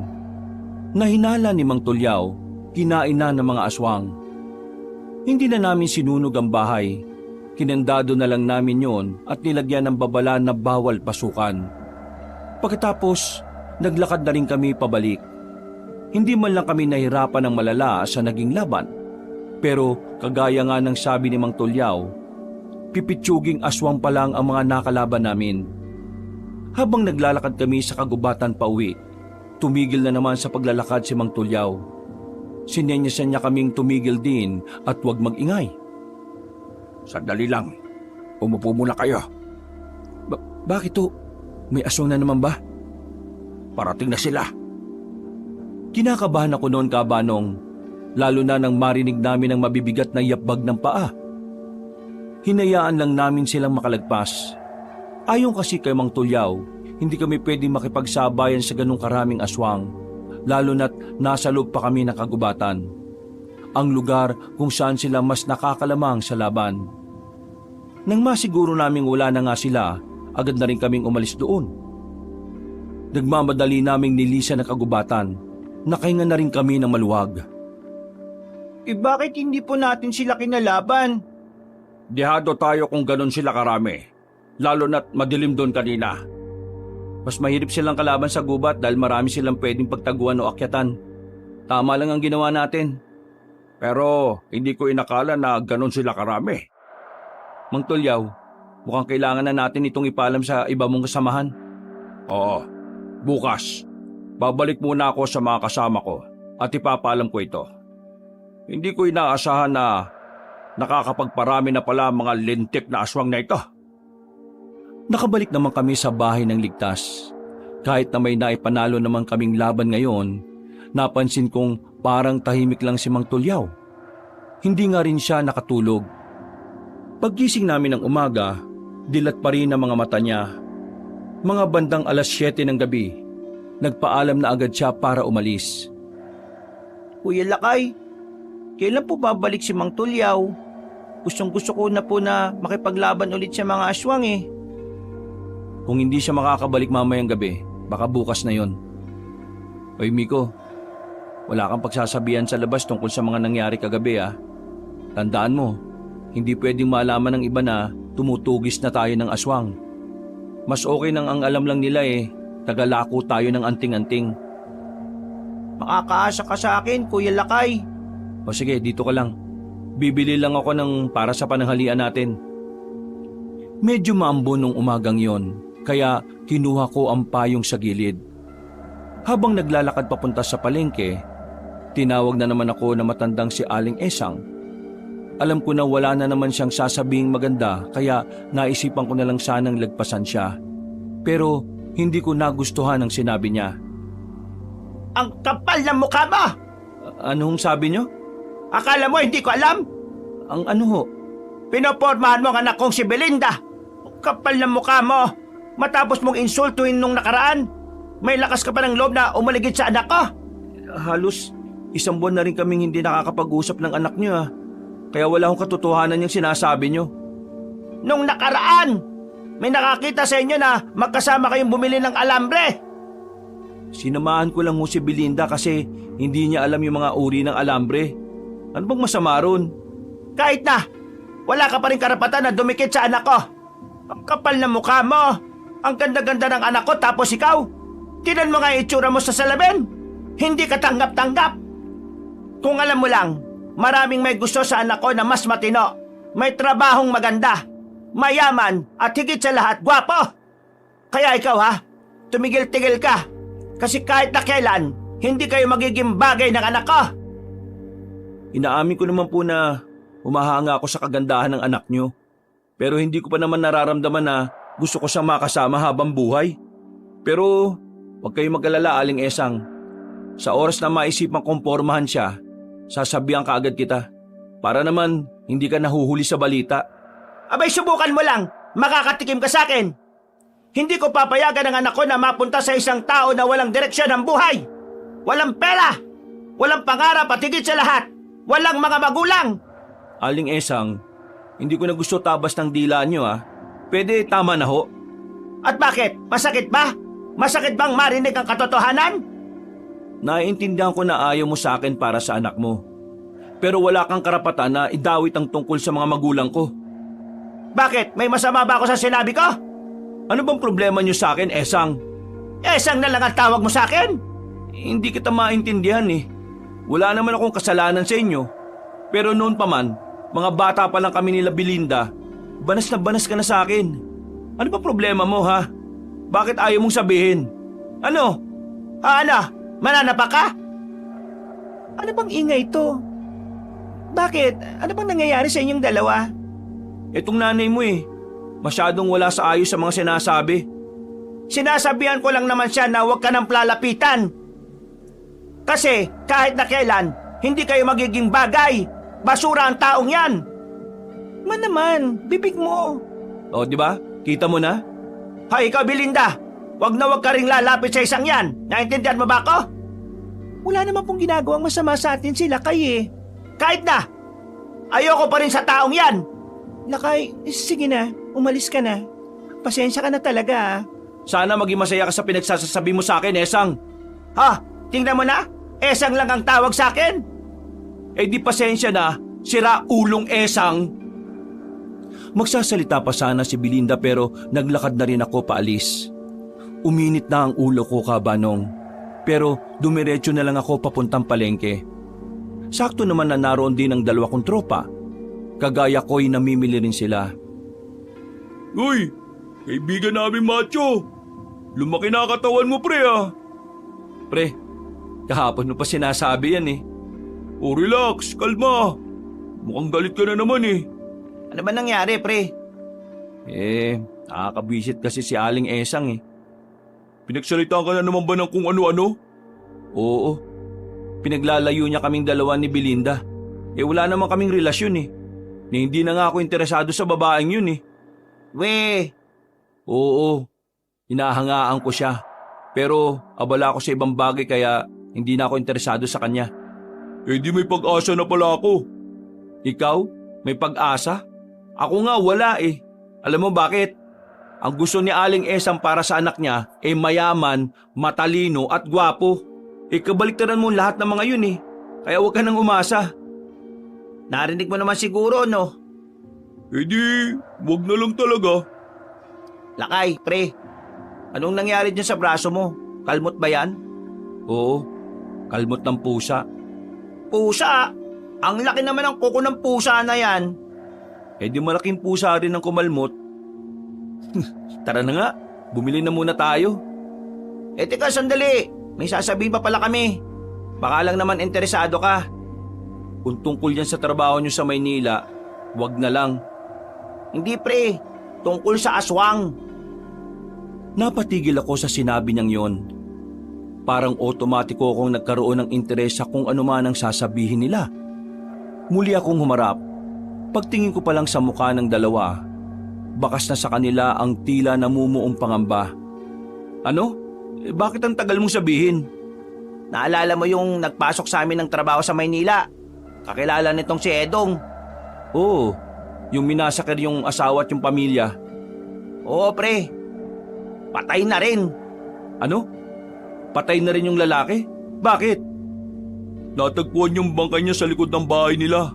Warak yun tiyan pre. Wala ring laman loob. Ang kwento kasi, lumabas daw yung biktima na merong dalang itak. Ang pagkakaalam ng mga tao ron, ilang araw nang hinahunting ng biktima yung aswang. Tapos yun, natagpuan na lang siyang patay. Eto pa, pre, ha. May kwento-kwento rin dun na meron talagang aswang sa lugar nila. Hindi lang nila alam kung sino. Pwede niyo ba akong samahan sa lugar nila pagkatapos ng tanghalian? Ha? Bakit? Kakilala mo ba yung biktima? Basta. Mamaya, magkita tayo sa kanto ha. Mga bandang alauna. Minadali ko ang pamimili ng karne at saka umuwi na rin ng bahay. Pagkatapos magluto, inihanda ko na rin ang mga dadalhin kong gamit. Nung sandaling yon, wala akong balak na isama si Miko. Wala kasing aabutan si Mang Tulyaw kapag bumalik siya. Habang nasa kwarto ko, napatingin ako sa mga peke kong anting-anting. Nakita ko rin doon yung kwintas na may pendat na kapirasong kawayan. Sa hindi ko malamang dahilan, para bang may nagtulak sa akin para damputin yon sa lamesa ko. Hindi ko pa pala ito natatapon. Pagkahawak ko, bigla na lang akong nakaramdam ng pagkahilo. Tapos dumilim yung paningin ko. Para akong nanaginip ng gising. May mga halimaw, may mga taong namamatay. Noong mga sandaling yon, doon ko na napagtanto na pahiwatig na pala yon.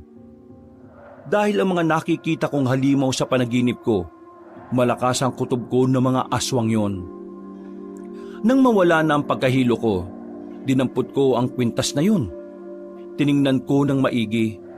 Wala namang espesyal sa anyo niya, pero nakakapagtaka na sa tuwing hahawakan ko yon, nahihilo ako at kung ano-ano na lang ang nakikita at naririnig ko. Ano bang meron sa isang to? Hindi ko na napigilan ng sarili ko. Sinuot ko ang kwintas na yon. Inaasahan kong merong mangyayari sa aking kakaiba, pero sa kasamaang palad, wala naman akong weirdong naramdaman. Hindi ko na nahubad yon dahil sa pagmamadali. Paglabas ko ng kwarto ko, nakaabang si Miko. Lumapit agad sa akin at saka nakiusap. Kuya, sige na. Gusto kong sumama sa'yo. Ayoko maiwan dito. Babalik din naman ako kaagad bago maggabi. Hindi pwedeng walang tao dito sa bahay. Baka mamaya umuwi si Mang Tulyaw. Wala siyang maabutan. Paano kung aswang yung dumating? Uuwi nga ako bago magdilim. Kaya walang aswang na darating dito. Huwag ka na makulit, Miko ah. Lakad namin magkakaibigan to. Bakit may dala kang sandata? Siyempre, kailangan ko maging handa kapag lalayo sa atin. O sige na, aalis na ako. Hindi ko na hinintay pang kulitin pa ako ng batang yon. Nagmamadali akong tinungo ang kinaroroonan nila Edong at Atoy. Malayo pa lang ay nakita ko na silang dalawa. Kaya naman binilisan ko na rin ang lakad ko. Late ka ng 2 minuto at 2 segundo. Pag-aalas 2 na oh. O tara na, samahan niyo na ako. Sabihin mo na muna kasi sa amin kung bakit. Anong meron? Anong gagawin mo ron? Oo nga, tapos may dala ka pang itak. Mananaga ka ba? Mamaya ko na sasabihin kapag nandun na tayo. Sa ngayon, huwag yun na muna akong tanungin ng tanungin. Hindi na nagsalita ang dalawa. Ilang minuto lang ang nakalipas, nakarating na rin kami sa lugar na sinasabi ng dalawa. 2:00 pa lang ng hapon pero kakaunting tao lang ang makikita sa labas. Ramdam na ramdam ko ang takot ng mga naroroon dahil sa kwento-kwentong merong aswang doon. Habang naglalakad kami, tumigil si Atoy.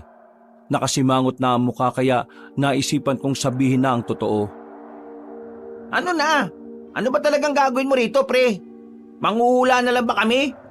Sabihin mo na kasi, para ka namang others eh. Dahil sa aswang. Ano? Dahil sa aswang? Bakit? Nandito ako dahil sa aswang. Kailangan ko makita ang aswang na nandito at kailangan ko siyang mapatay. Kaya ka ba may daladalang itak? Oo. Papatayin. Seryoso ka ba, pre? Talaga? Mukha ba ako nagbibiro? Aabalahin ko ba kayo ng ganito kung nagtitrip lang ako? Di totoo pala yung sinasabi ni Miko. Sinabi niya sa'yo? Ang sabi niya sa akin, kaya ka raw nagpalaki ng katawan kasi kumakalaban daw kayo ng aswang. Kahit si Miko, lumalaban din daw. Di ako naniniwala kasi alam ko bata lang siya eh. Pero, totoo pala talaga. Di ko na muna sinabi sa inyo. Kasi alam ko mga abala kayo sa mga buhay niyo eh. Si Mang Tulyaw, siya ang nagturo sa amin kung paano labanan ng mga aswang. Seryoso ka ba talaga? Bakit? Bakit bigla ka nalang nagkaroon ng interes sa pagpatay ng aswang, pre? Di ba, ikaw pa nga itong numero 1 hindi naniniwala sa aswang eh. Naalaman ni Mang Tulyaw yung pinagkakaingatan kong sikreto. At dahil doon, inalok niya ako ng trabaho. Ang trabahong yun tumugis ng aswang. May mayamang tao na nag-uutos sa amin na pumatay ng mga aswang kapalit ng pera. Malaki ang bigayan, pero napakahirap na trabaho. Pero bukod sa pera, napagtanto ko na may mas malalim pa pala akong dahilan kaya ako tinanggap ang alok ni Mang Tulyaw. Yun ang makabawi sa mga kasalanang ginawa ko sa mga tao. Kasalanan? Anong kasalanan yun? At ano yung sikreto na nalaman ni Mang Tulyaw? Dami mo namang hindi sinasabi sa amin eh. Mamaya ko na ididetalye. Sa ngayon, tulungan niyo muna ako matuntun kung nasaan yung aswang dito. Ay naku, sumasakit ulo ko sa mga nalalaman ko. Sinimulan na rin naming maglakad. Nilibot namin ang baryong yon. Nagtanong-tanong na rin kami sa mga tao. Pero ni isa sa kanila ay parang takot magsalita. Umiiwas sila sa usapan kapag tungkol na ito sa aswang. Kaya ang ginawa namin, sinuyod namin ang mga sulok-sulok. Pero sa kasamaang palad ay wala pa rin kaming nakita. Mauna na kayo umuwi. Bakit? Ano pang gagawin mo rito? Hihintayin kong gumabi. Tingin ko, gabi lang naman nagpapakita at umaatake ang mga aswang eh. Dito rin muna ako. At bakit? Gusto ko makita yung aswang eh. At gusto ko makita kung paano lumaban tong kaibigan natin. Nagdududa ka siguro sa sinasabi ko na ito ang trabaho ko ngayon, no? Walang umuwi sa aming tatlo. Si Edong ay nakisama na rin sa aming dalawa. Tumambay na muna kami sa isang tindahan. Sa sobrang pagkakatuon ng atensyon ko sa mga aswang, nakalimutan ko nang kailangan ko palang balikan si Miko bago ang gabi. Pero makalipas ang halos 4 na oras ay naroon pa rin kami. Pre, kanina pa tayo rito. Wala namang aswang eh. Baka naman kasi chismis lang yun. Baka mamaya, Hindi na rin dito nang bibiktima yung aswang kasi alam nila aabangan na sila ng mga tao. O sige na, mauna na kayo. Ako nang bahala rito. Ito na ang tamang oras para maghanda ako. Naninibago talaga ako sa iyo, pre. Parang mas gusto ko na lang na bumalik ka sa dati. Yung parang kang siraulo kausap. Ngayon kasi, ang seryoso mo tapos parang ang hilig mo na sa mga delikadong bagay. Mas gusto ko ngayon yung bagong lakay. Mas matino. Hindi na nanloloko ng mga tao. Nagbebenta ng mga anting-anting na fake. Ano sinabi mo? Alam ko na rin yun. Sinabi na rin ni Miko. Ay nako, visit talagang batang yun, no? O ano na naman ngayon? Sabi mo na kasi. Yung mga nilalako niyang anting-anting, puro peke. Ibig sabihin, totoong nanloloko ka? Totoo yung sinasabi ni Aling Esang? Napabuntong hininga na lang ako noon, Kabanong. Magpapaliwanag pa sana ako sa kanila nang may dumaan sa harapan namin na lalaking matangkad. Maputla ang balat at parang hindi mapakali. Tingin ng tingin sa paligid, pero pareho naming sinundan ng tingin ng lalaking yon. Pakiramdam ko noon, aswang ang lalaki. Kaya agad namin itong sinundan hanggang sa makarating na kami sa likuran ng nagtataasang kawayan. Madilim na ang parting yon, kaya hindi ko na muna sila pinalapit. Maraan akong naglakad papunta roon. Paghawi ko ng halamanan, nakita ko ang 3 aswang na merong nilalapag na babae, na sa palagay ko ay buntis ang babaeng yon. Tiningnan ko ang paligid, masyadong masikip, kaya nang mapatingin sila sa akin, dahan-dahan akong umatras. Hindi dahil natatakot ako, kundi dahil gusto ko silang dalhin sa mas maliwanag na lugar. Binalikan ko ang 2 kong kaibigan at pinatago ko na muna sa gilid. Ilang sandali lang, kaharap ko na ang 3 aswang. Kapwa may mga dugo pa ang mga kamay at bibig nila. Sandali silang lumingon sa buwan na maliwanag, na parabang tuwang-tuwa sila dahil bilog na bilog yon. Kung nagtataka kayo kung sino ko, pwes ako si Lakay, ang baguang manunugis na papatay sa inyo. Nagkatingin na ng mga aswang sa sinabi ko, Kabanong. Bigla na lang silang natawa. Sa isip-isip ko, hindi sila naniniwala na isa akong manunugis. Nakaramdam ako ng kaunting pagkapahiya dahil alam kong nanonood sa akin ang mga kaibigan ko. Kaya naman, pumorma na rin ako para kalabanin sila. Hinugot ko na ang daladala kong itak. Napansin ko sa galaw nila na parang kinabigla nila ang tindig ko. Nagmamadali silang lumapit sa akin. Sabay-sabay nila akong inatake. Buti na lang ay nabasa ko na ang mga galaw nila. Kaya madali akong nakailag. Nang makakuha naman ako ng tamang pagkakataon, agad kong hinataw ang isa sa tagiliran. Dahil sa ginawa ko ay gegewang-gewang agad ang isang aswang. Sa puntong yon, parang napagtanto na rin nilang hindi ako basta-basta lang na may hawak na itak. Oh, napatigil yata kayo. Ano, natatakot na ba kayo? Parang wala na silang balak na lumapit sa akin, kaya ako na lang ang kusang tumakbo palapit sa kanila. Sa sobrang galing ng ginawa kong pag-atake, napalabas ni Edong sa pinagtataguan nila dahil sa tuwa. Yan pre, patayin mo mga yan! Yan! Buti nga sa mga salot na yan! Hinataw ko ulit ang isang aswang ng malakas. Tinamaan naman yon sa liig. Hindi pa ako nakontento. Itinara ko pa rin ng itak sa tiyan niya. Nang isang aswang na lang ang natitira, hindi na ako nagsayang ng oras. Tinaga ko rin yun ng ilang beses hanggang sa tuluyan na nga itong bumagsak. Nang masiguro kong patay na ang mga aswang na yon, kagad na rin akong nilapitan ng 2. Pusang gala, pre. Ikaw ba yan? Ang galing mong siraulo ka, ah. Para ako nanonood sa isang pelikula. Napakagaling mo. Akalain mo nga naman, dati manluloko, ngayon nagliligtas na ng mga tao. Dahil sa nangyari, nakita ng ibang tao ang ginawa ko. Kitang-kita rin sa mukha nila ang tuwa nang mapagtantong napatay ko ang mga aswang. Para bang ako yung nagsilbi nilang pag-asa. Pero hindi pa man kami nakakalis doon, biglang may dumating pang isang aswang. Kumpara sa iba, kakaiba ang presensya ng aswang na yon. Isang matandang lalaki, kalmado, May ngiti sa mukha niya, pero iba ang nararamdaman ko sa ngiting yon. Pinalayo ko na kagad si Edong at Atoy. Mabigat ang presensya niya. Nabasa ko na kagad na meron siyang gagawing masama, kaya tinulak ko sa gilid ng dalawa kong kaibigan. Bigla na lang lumapit sa akin yung matandang aswang at sinubukan akong sugatan. Pero mabilis akong nakailag.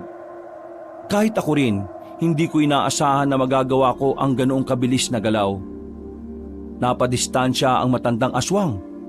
Nagtataka, nakatingin sa akin na parang nakakita siya ng multo. Sino ka? Bakit nasa iyo yan? Bakit ganyan ang reaksyon mo? Takot ka rin bang mamatay kagaya ng mga kasama mo? Tinatanong kita, sino ka? Lakay, yan ang pangalan ko. Ikaw, sino ka? Hindi na siya nagsalita pa. Muli niya akong inatake. Pero sa pangalawang pagkakataon ay nagawa ko siyang ilagan. Para bang bawat galaw niya ay alam ko. Sobrang lakas din ang pakiramdam ko, kaya wala siyang tsansa na mapatamaan ako. Kaya nang ako naman ang nagkaroon ng tamang pagkakataon, hiniwa ko siya sa likuran. Sinundan ko pa ng isang taga sa bandang balikat niya. Lumayo siya saglit na parabang walang nangyari. Bakas pa rin sa mukha niya ang pagtataka. Hindi pa tayo tapos, iyo. Babalikan kita sa tamang oras. Hoy! Huwag kang umalis! Hindi ko na nagawa pang habulin na matandang aswang na yon nang tumalo na siya sa bubungan ng mga bahay. Sa mga oras na yon, mas lalong humanga sa akin ang mga tao. Si Edong at Atoy naman ay nakatingin lang sa akin. Nagtataka sila habang nakadako ang mga mata sa suot kong kwintas. Bakit? Anong problema? Pre, yung kwintas mo. Ha? Yung kwintas mo umiilaw! Sandali kong hinubad ang kwintas. Nakita kong umiilaw nga ito na parang maliit na bumbilya. Namilog ang mga mata ko. Namamangha. Hindi makapaniwala na totoo ang hinala ko na hindi nga talaga pangkaraniwan ang kwintas na yon. Itong kwintas na ito ang dahilan kung bakit mabilis ang kilos ko kanina. Ito yata yung totoong anting-anting. Dahil sa kuryosidad, nagmamadali kaming umalis doon. Bumiyahe agad kami pauwi sa baryo namin. Pagdating ko naman sa bahay, saktong naroon na si Mang Tulyaw. Pagagalitan niya sana ako dahil iniwan ko mag-isa si Miko, pero nang makita niya na suot ko ang kwintas, hindi siya nakapagsalita kaagad. Tinuturo niya lang yung nasa liig ko. Bakit? Alam niyo ba kung ano to? Papanong napunta sa iyo ang anting-anting na yan? Di anting-anting pala talaga yon. Natapakan ko lang to nung nakarambuan. Kinuha ko. Akala ko kasi simpleng kwintas lang eh. Hindi ko naman inakala na isa pala talaga tong anting-anting. Nagamit ko nga ito kanina nung may kalaban akong aswang eh. May nakalaban kang aswang at nagamit mo yan? Sigurado ka ba? Oo, kanina meron siyang kinalaban. 3 aswang pa nga eh. Hindi lang siya basta nakipaglaban. Ang bilis niya rin. Pati yung isang matandang aswang na mukhang malakas, napatras niya eh. Mang Tulyaw, sino ba talaga nagmamay-ari ng anting-anting na ito? Naglakad si Mang Tulyaw at tumupo sa harapan ng pinto namin. Nakita kong may sumilay ng ngiti sa mukha niya. Bagay na nakapagpanatag ng kalooban ko. Yang anting-anting na yan ay ang nawawalang anting-anting ng pinuno ng mga manunugis. Namatay siya nitong nakaraang taon dahil sa katandaan. Hindi ko inakala na sa iyo pala mapupunta yan. Isasauli ko ba ito sa pamilya niya? Hindi. Total, nagagamit mo naman pala yan eh. Ikaw na muna ang gagamit niyan. Kailangan mo yan dahil mas malalakas na aswang na makakalaban natin. Nakausap ko na pala yung iba kong kasama. Alam na nila ang nangyayari. Maasahan natin ang tulong nila sa laban na ito. Yung matandang aswang na nakalaban ko kanina, malakas siya, hindi siya pangkaraniwan. Tinanong niya ako kung bakit nasa akin tong anting-anting na ito. Isang matandang aswang na may mabigat na presensya. Hindi ako pwedeng magkamali. Kung alam niya ang tungkol sa anting-anting, malamang sa malamang, ang aswang na yon ay ang pinuno ng mga aswang. Sa sinabing yun ni Mang Tulyaw, kusang nagtindigan ng mga balahibo ko. Hindi ko may kakaila na nakaramdam ako ng kaba sa nalaman ko. Naisip ko kasi na kung hindi ko pala nadala ang anting-anting na yon, malamang ay pinaglalamayan na ako. Gaano ba kabangis yung matandang yun? Kanina nakita namin wala namang binatbat eh. Huwag niyo siyang mamalitin. Malakas ang aswang na yon. Ang dahilan kung bakit hanggang ngayon buhay pa siya dahil nahihirapan ang lahat ng manunugis na patayin siya. Pero takot siya kay Lakay kanina dahil suot niya yung anting-anting eh. Ibig sabihin, alam niyang pwede siyang matalo kung nilabanan niya to. Oo, pero hindi siya natatakot. Inatrasan ka niya dahil pag-aaralan niya ang sitwasyon. Aaralin niya ang mga susunod niyang hakbang. Lakay, higit na sa misyon natin ang ginagawa natin. Kaya kailangan natin magdoble ingat. Kapag naipanalo natin to, paldo-paldo tayo. Marami din tayong maililigtas na buhay at makakabawi ka na rin sa lahat ng panloloko mo sa mga tao. Nadulas lang ang dila ko. Alam na rin naman nila eh. Sinabi ni Miko rito kay Atoy. Nasaan na nga pala yung batang yon? Nasa loob, nakatulog sa kakaintay sa'yo.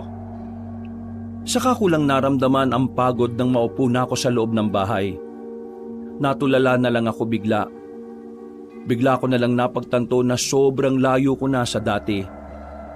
Ang binatang panloloko lang ang ginagawa para magkapera, may kabuluhan at may saysay na ang buhay. Lumipas ang 5 araw, wala kaming namataang aswang sa lahat ng lugar na binantayan namin. Halatang naghahanda na rin ang mga aswang sa kanilang gagawing kasamaan. Sa mga nakalipas ding araw, pinalayo ko na muna sa akin ang 2 kong kaibigan. Habang nilaan naman namin ang mga araw na yon para mag-ensayo ulit. Nakakasama rin namin ang mga kasamahan ni Mang Tulyaw. Humanga at nainggit nga ang karamihan sa akin dahil ang isang kagaya kong baguhan pa ang nakagamit ng maalamat na anting-anting. Yang mga yan, matatagal ko nang kasama yan. Pero ikaw, ngayon lang kita nakasama. Nilampasan mo silang lahat eh. Wala naman po sa akin kung mas nakakahigit ako kumpara sa kanila. Ang gusto ko lang naman talaga ay matalo yung mga aswang eh. Mang Tulyaw, ganito pala talaga pakiramdam kapag yung dating patapon may saysay na ang buhay ngayon.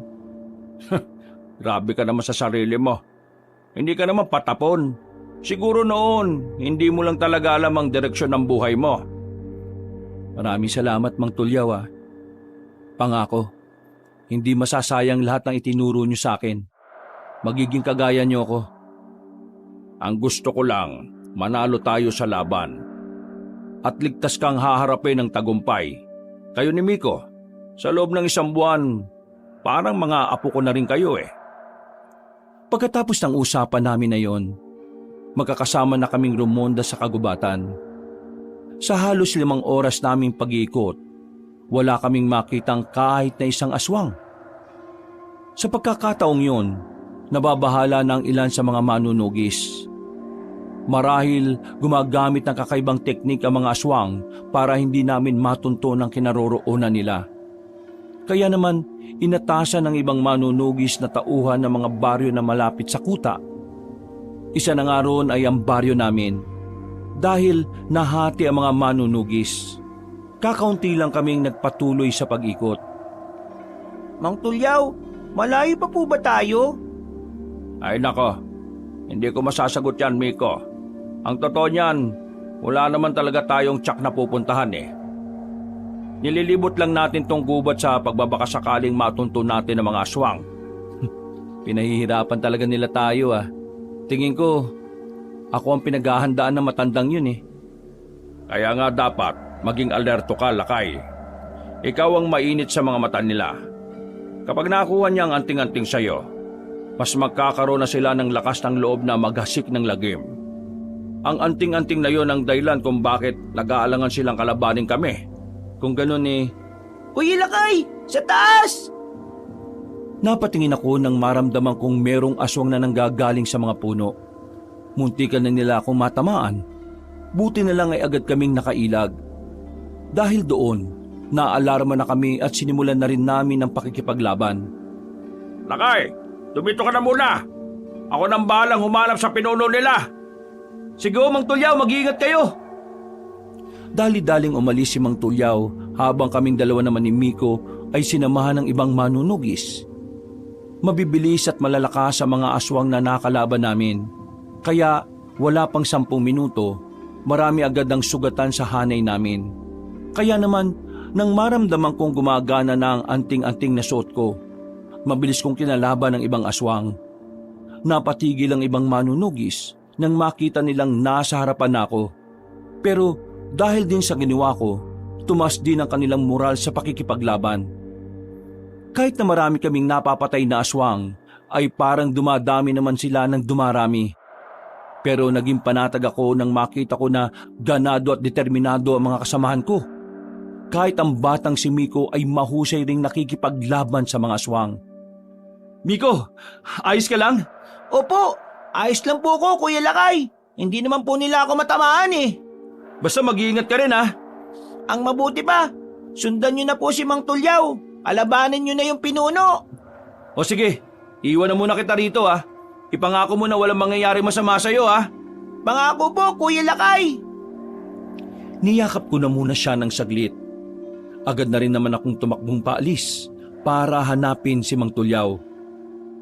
Gamit ang anting-anting, pinakikiramdaman ko kung nasa ng lokasyon na nila. Hanggang sa nakita ko na nga sila na magkaharap na sa tuyong ilog. Mabuti naman at dumating ka na rin.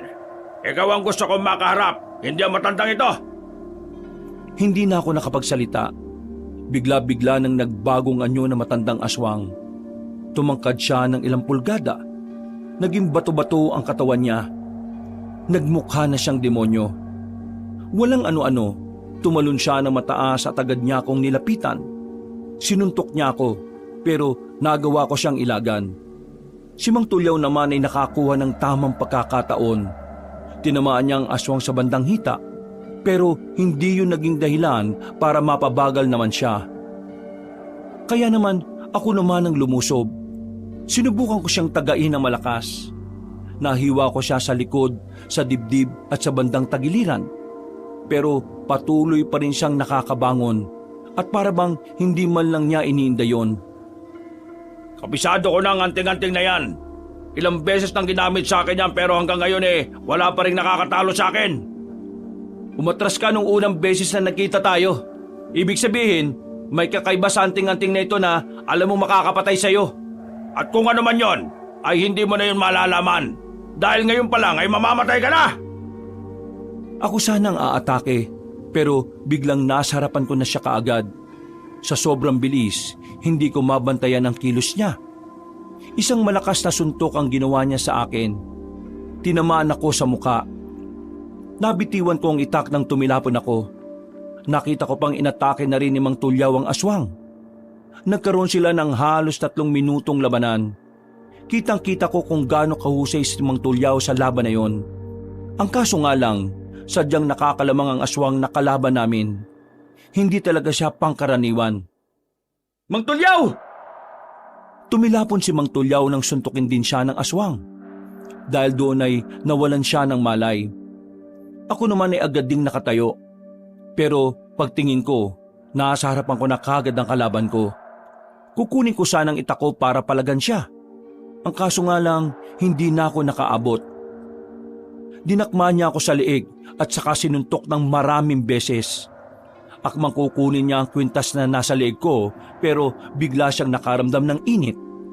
Napaso ang kamay niya, dahilan para mas lalo siyang magalit sa akin. Pinagsisisipan niya ako kahit na nasa lapag na ako at hindi makalaban. Kung hindi lang siguro dahil sa anting-anting, bali-bali na ang buto ko. Kahit na binubugbog niya ako, nararamdaman ko ang enerhiya ng anting-anting na parang nakabalot sa katawan ko. Bagay na patuloy na nagpapalakas sa aking katawan. Kahit na anong gawin mo, hindi mo ako kayang talunin. Isa ka lang kabuti. Biglang lumitaw kahit na walang alam sa mundong kinalalagyan niya. Hindi ka tinatablan ng kahit na anong gawin kong paghiwa sa katawan mo. Hindi ko alam kung anong meron sa iyo eh. Pero ngayon, alam ko na. Anong pinagsasasabi mo? Wala ka namang kayang gawin eh. Ang mabuti pa, ubarin mo ang anting-anting at ibigay mo na lang sa akin. Kung hindi ka tinatablan ng kahit na anong sandata, Siguro naman tatablang ka nito. Mabilis akong tumakbo sa harapan niya. Hindi niya yun inaasahan, pero nagawa niyang makadistansya. Akala niya'y hindi ko siya susundan. Pero mabilis akong lumapit ulit sa kanya. Sinuntok niya ako, pero nakailag ako. Nakakuha ko ng magandang pagkakataon. Sinuntok ko siya ng malakas sa tagiliran niya. Tumunog ang buto niya dahil sa puwersang idinulot sa akin ng anting-anting. Noong mga sandaling yon, nakita ko nang tinablan siya ng ginawa ko. Napangiti lang ako dahil sa wakas, nalaman ko na rin kung ano ang kahinaan niya. Hindi ka tinatablan ng sandata, pero ang atake na ginagamitan ng pisikal na lakas, yun ang kahinaan mo. Ha! Matalino ka pala talaga. Tingnan natin kung huwag ka na magsalita. Sinuntok ko siya ng malakas sa sikmura. Dinamihan ko ang suntok na ginawa ko hanggang sa tuluyan na siyang mapaluhod. Nang mapahiga na siya, makailang ulit ko siyang pinagsisisipa. Kapag pinipilit niyang bumangon ay paulit-ulit lang din siyang bumabagsak. Pagmasdan mo ang kamao na ito. Ito ang kamao na tatapos sa iyo ngayon. Tutuldo ka na natin to. Dinama ko ang enerhiya ng anting-anting. Nararamdaman ko na parang naiipon yun sa kamao ko. Pero sa hindi ko inaasahang pagkakataon, bigla akong nakaramdam ng hilo. Nasobrahan na yata ang pagkakagamit ko sa anting-anting. Nang makita ko ng kalabang ko sa ganong sitwasyon, ginawa niyang makakaya niya para makabangon.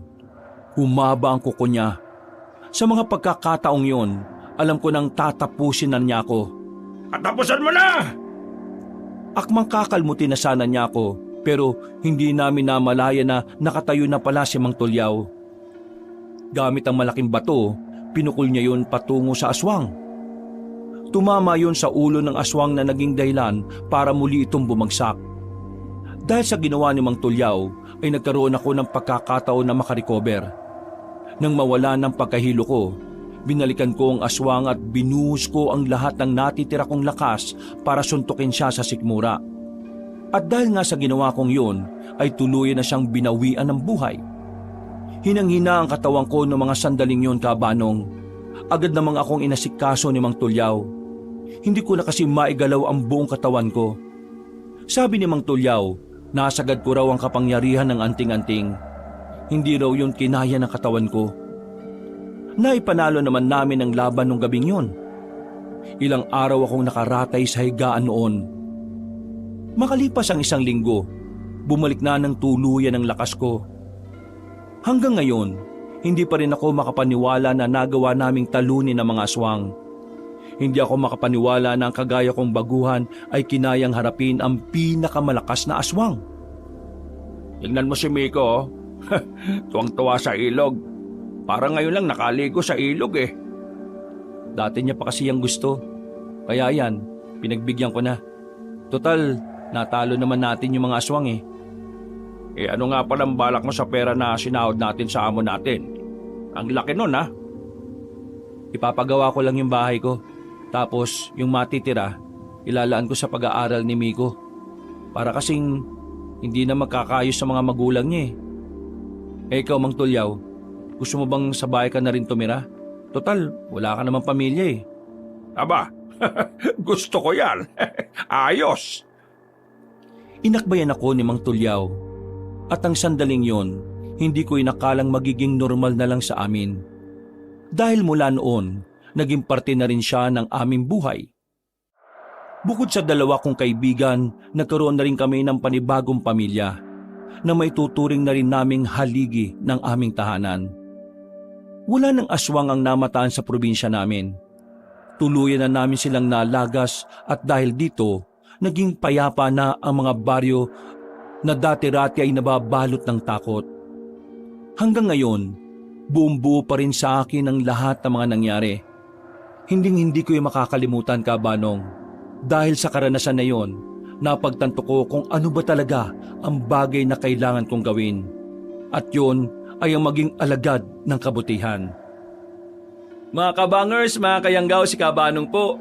Bago po tayo magwakas ay nagpapasalamat po ako sa lahat ng mga sumubaybay ngayon sa kwento natin. Sana po nagustuhan nyo. At kung nagandahan po kayo sa kwento natin, sana naman po ay mag-subscribe po yung bago lang po sa channel natin. At huwag niyong kalimutan na pindutin yung notification bell para lagi po kayong nanonotify pag may mga bago tayo mga videos. Napakalaking tulong po sa amin yon, lalong-lalo na kung magko-comment po kayo at pipindutin niyo po yung like button. Ngayon, kung medyo nabitin po kayo sa kwento natin, bisitahin niyo po yung iba natin mga channel. Katulad na lang po ng Pamela Clamil. Nagnanarate po ako doon bilang si Lolo Pael at ako rin po bilang si Kabanong. Sana rin po ay huwag niyo kalimutang mag-subscribe doon kasi konti pa lang po yung mga subscribers natin doon eh. At mag-comment at mag-like rin po kayo. Ngayon kung talagang nabibitin pa rin po kayo sa mga storya natin, eto, bisitahin niyo po yung bagong-bagong channel natin.